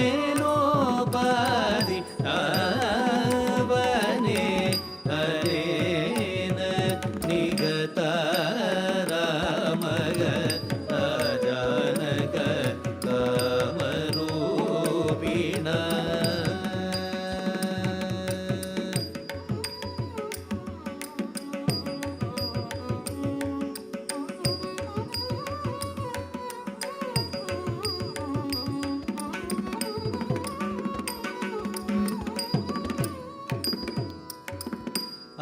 आर्यपुत्र विरामोऽसौ मृगो धरति हळंगु तक थिक्कु तक थिंगिण्ण तुम तत्थीनु तथिमिता तझं तझं नं दित्तां दितां दितक नक थीनु तथिमिता तझं तझं नं दित्तां दितां दितक नं तथीनु तक तद्दित्तां किटतक तरिकिटतुं नं तथीनु तक तद्दित्तां किटतक तरिकिटतुं नं तथीनु तक तद्दित्तां किटतक तरिकिटतुं आर्यपुत्र विरामोऽसौ मृगो धरति मे मनग आनयैनं मघामघो क्रीडार्थं नो भविष्यति आर्यपुत्र विरामोऽसौ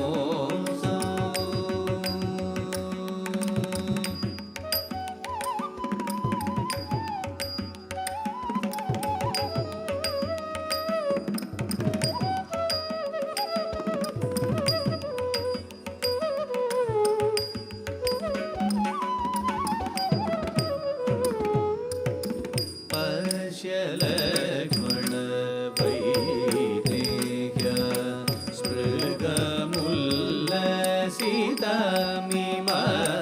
स्पृगमुल्लसितामिमाकूत पृथिव्यां सौमित्रे योऽस्य कश्चित् समो मृगः यदि वायं तथयल्वा भवेत् मनसि लक्ष्मण मायैषा राक्षससेति कर्तव्योऽस्य वदो मया एकत्वं भवसन्नतो यन्त्रितो रक्षमैथिलीं यावत् गच्छामि सौमित्रे मृगम् आनयितुं धृतम्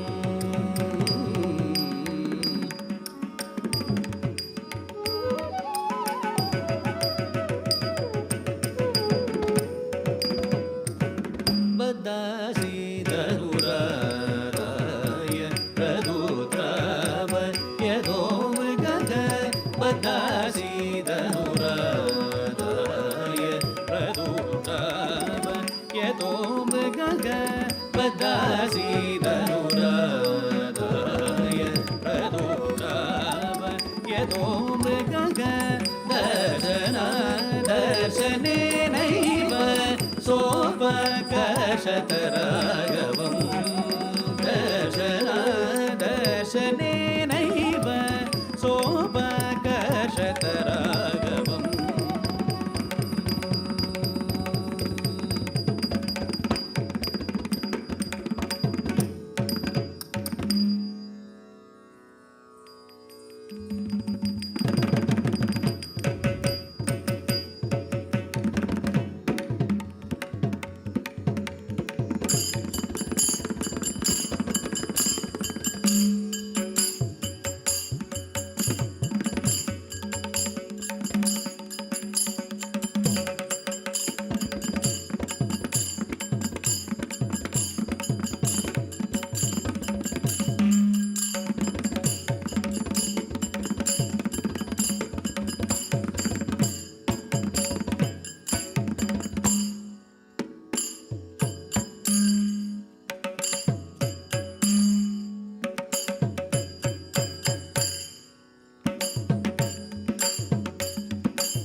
परं ब्रह्म विनिर्मितम्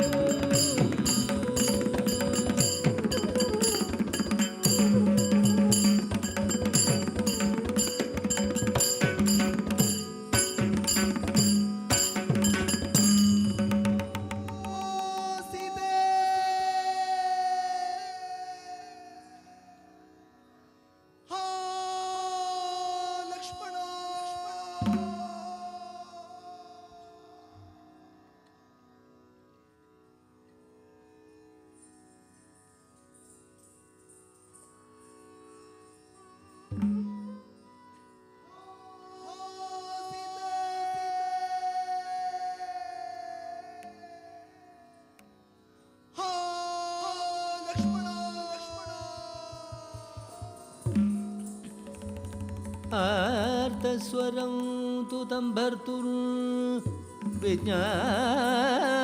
सदृशं वने उवाच लक्ष्मणं सीता गच्छ गाढीराघवम् उवाच लक्ष्मणं सीता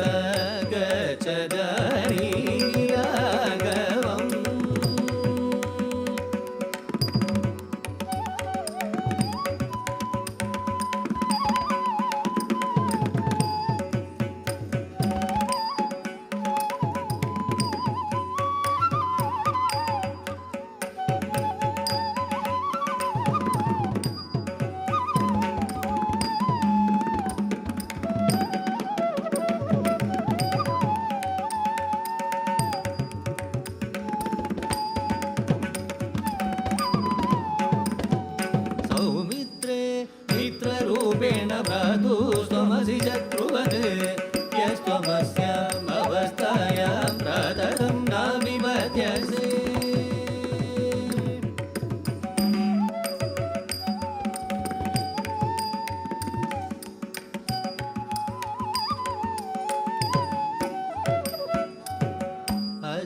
अशक्यस्तव वैदेही भर्ता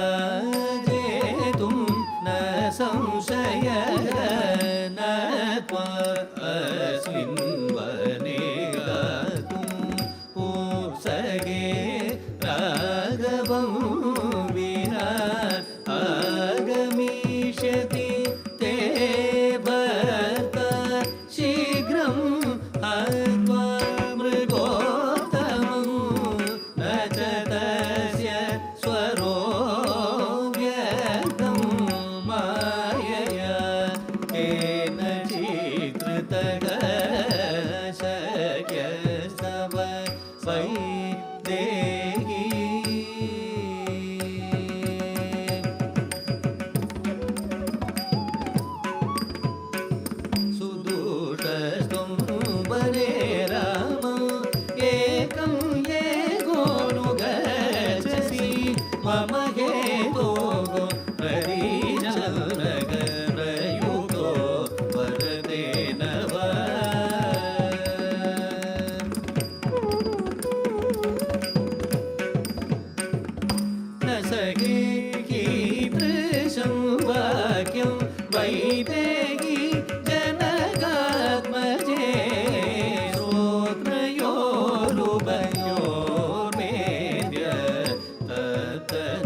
समक्षं तव सौमित्रे प्राणां त्यजामि न संशयं रामं विना क्षणमपि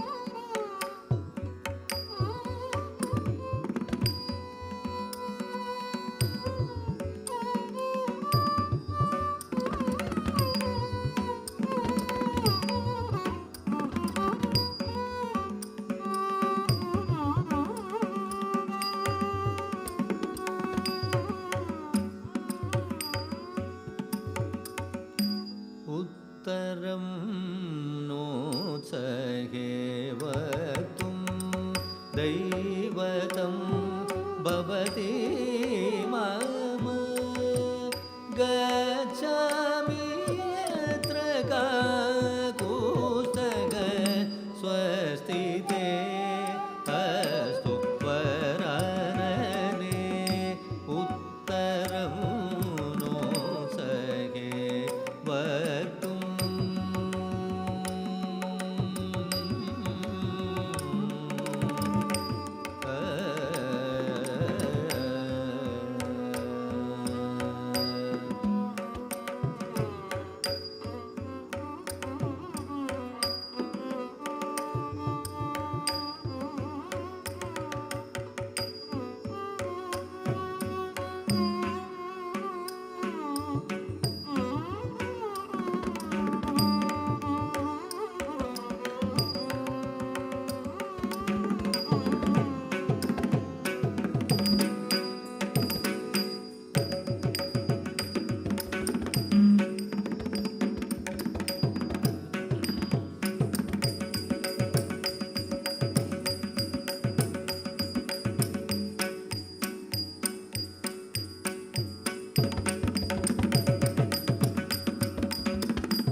तदा साध्यदशग्रीवः क्षिप्रमल्दरमास्थितः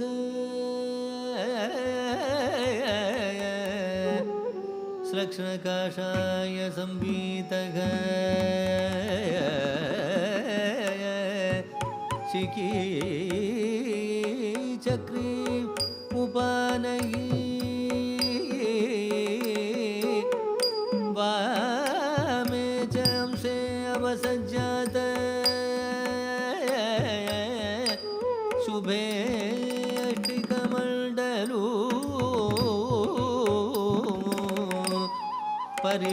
परिव्राजकरूपेण वैदेही अन्वपद्यत रहितां चन्द्रसूर्याभ्यां सन्ध्यामिव महत्तमग तां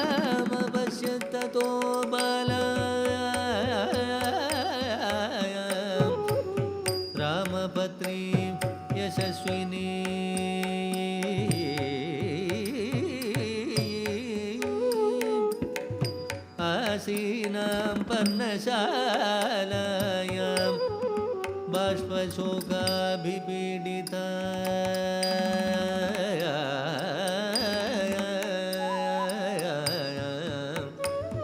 अभिचक्राम वैदेही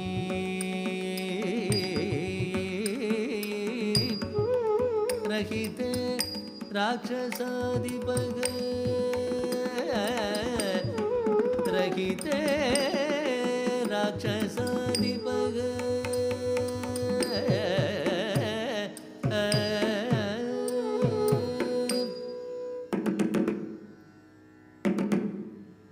शंभो महादेव, शंभो शंकर, शिवशंकर.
काञ्चनवर्णाभे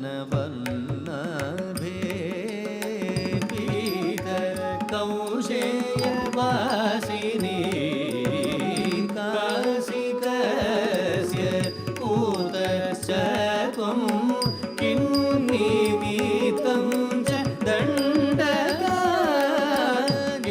काचरसि कल्याणी घोरा राक्षस सेविता त्वं काञ्चनवर्णाभे.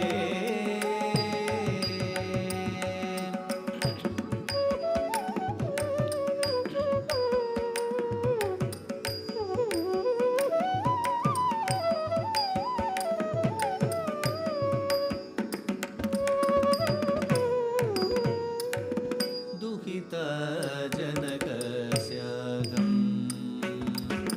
मैथिलस्य धडं कुतक थिक्कु तकत थिंगिण्णतुं ध्रुगुडुतुं किट्टतकतुं ध्रुगुडुतुं ध्रुगुडुतक्षं तत् ध्रुगुडुतथीं धीं तद्ध्रुगुडुचं जण्णु तद्ध्रुगुडुधीं धिमि तद्ध्रुगुडुतुं किट्टतकतुं ध्रुगुडुतुं ध्रुगुडुतक्षं तत् ध्रुगुडुतथीं धीं तद्ध्रुगुडुचं जण्णु तद्ध्रुगुडुधीं धिमि तद्ध्रुगुडुतक्षं किट्टतकतुं तत् ध्रुगुडुतक्षं किट्टतकतुं तत् ध्रुगुडुतक्षं किट्टतकतुं. दुहिता जनकस्यागं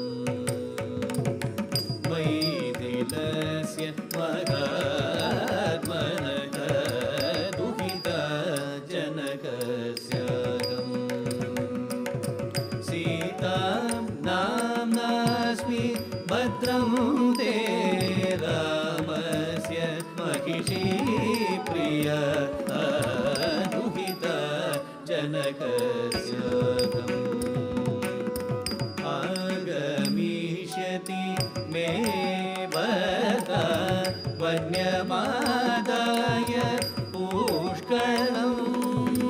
सत्वं नाम च गोत्रं च कुलं च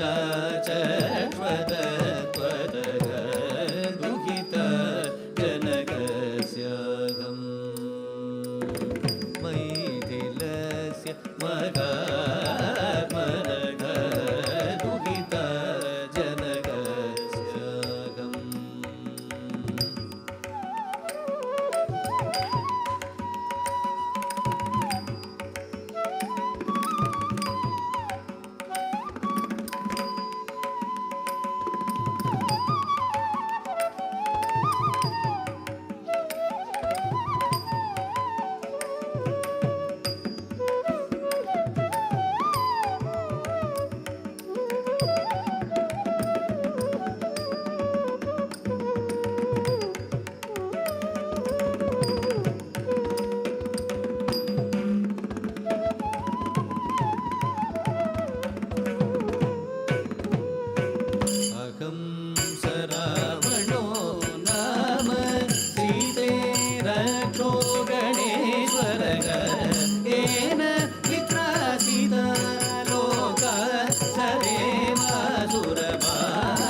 मया साकं वनेषु विहरिष्यसि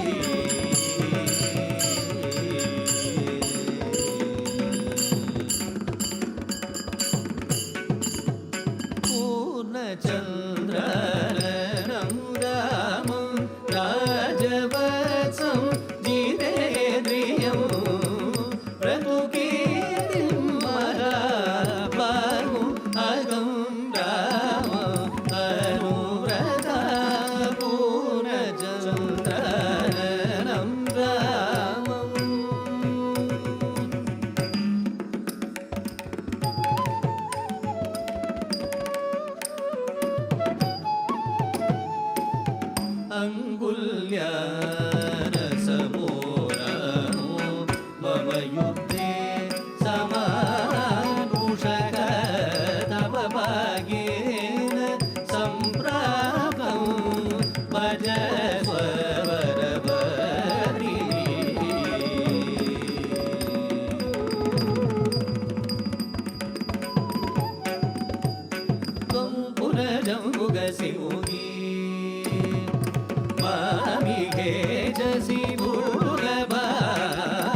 शयन समो रमो मम युद्धे समानुषग तव भागेन सम्प्राप्तं भज स्ववरवर्णिनी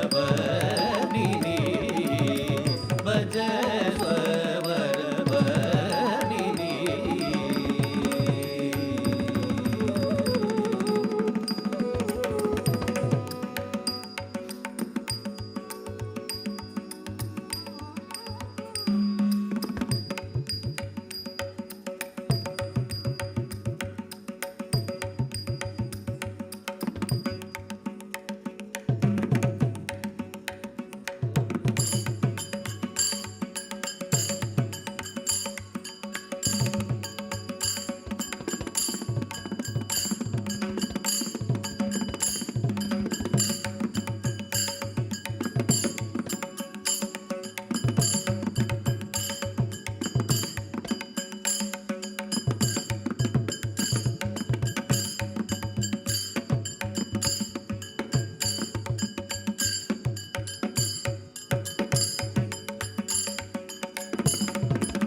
जटायो पश्य मामार्य क्रियमाणा अनादवत् अनेन राक्षसेन्द्रेण करुणं पापकर्मणा जटायो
पर्वतकूटाभं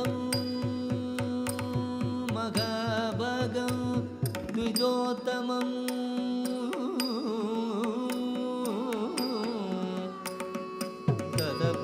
ततपर्वतकूटाभं महाभागं द्विजोत्तमं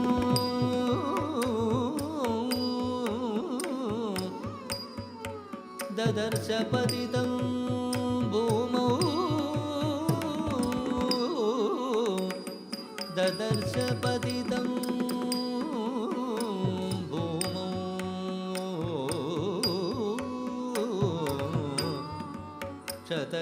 शतजार्द्रं जटायुषम्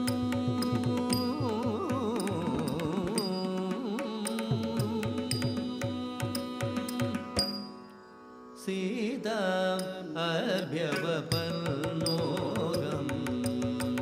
रावणचरणे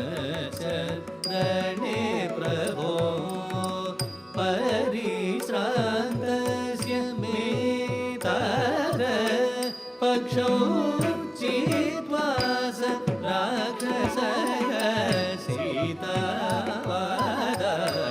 वैदेही प्रयातो दक्षिणाभिशम्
पूर्वपृष्टिर्वदत्यासि अन्तरिक्षात् सुभास्वर दिव्यदुन्दुभिः निर्घोषैः गीतवादीरनीश्वरैः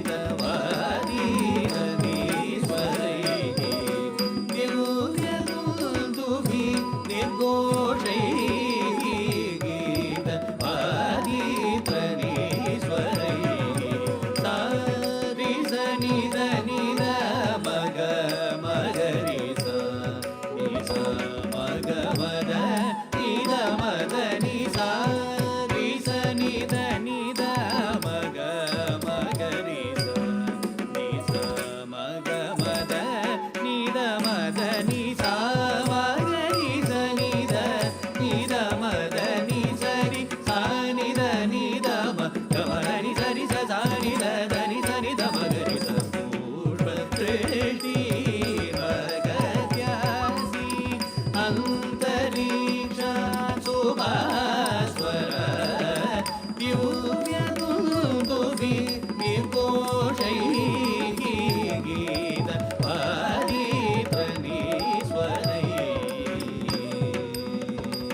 मङ्गलं कोसलेन्द्राय महनीय गुणात्मने मङ्गलं कोसलेन्द्राय महनीय गुणात्मने चक्रवर्ति तनूजाय सार्वभौमाय मङ्गलं चक्रवर्ति तनूजाय सार्वभौमाय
स्वामी सत्य साई हरे भक्तजना संरक्षक भक्तजना संरक्षक हरे महेश्वर ओम जय जगदीश हरे शशिवदना श्रीकरा सर्वा प्राणपते स्वामी सर्वा प्राणपते आश्रित कल्पलतिका आपद्बान्धवा ओम जय जगदीश हरे माता पिता गुरुदेवमु मरियंतयु नीवे स्वामी मरियंतयु नीवे नाद ब्रह्म जगन्नाथा नाद ब्रह्म जगन्नाथा नागेन्द्राश्रयणा ओम जय जगदीश हरे ओंकार रूप ओजस्वी साई महादेवा सत्य साई महादेवा मंगलारती अंदुको मंगलारती अंदुको मंगल गिरिधारी ओम जय जगदीश हरे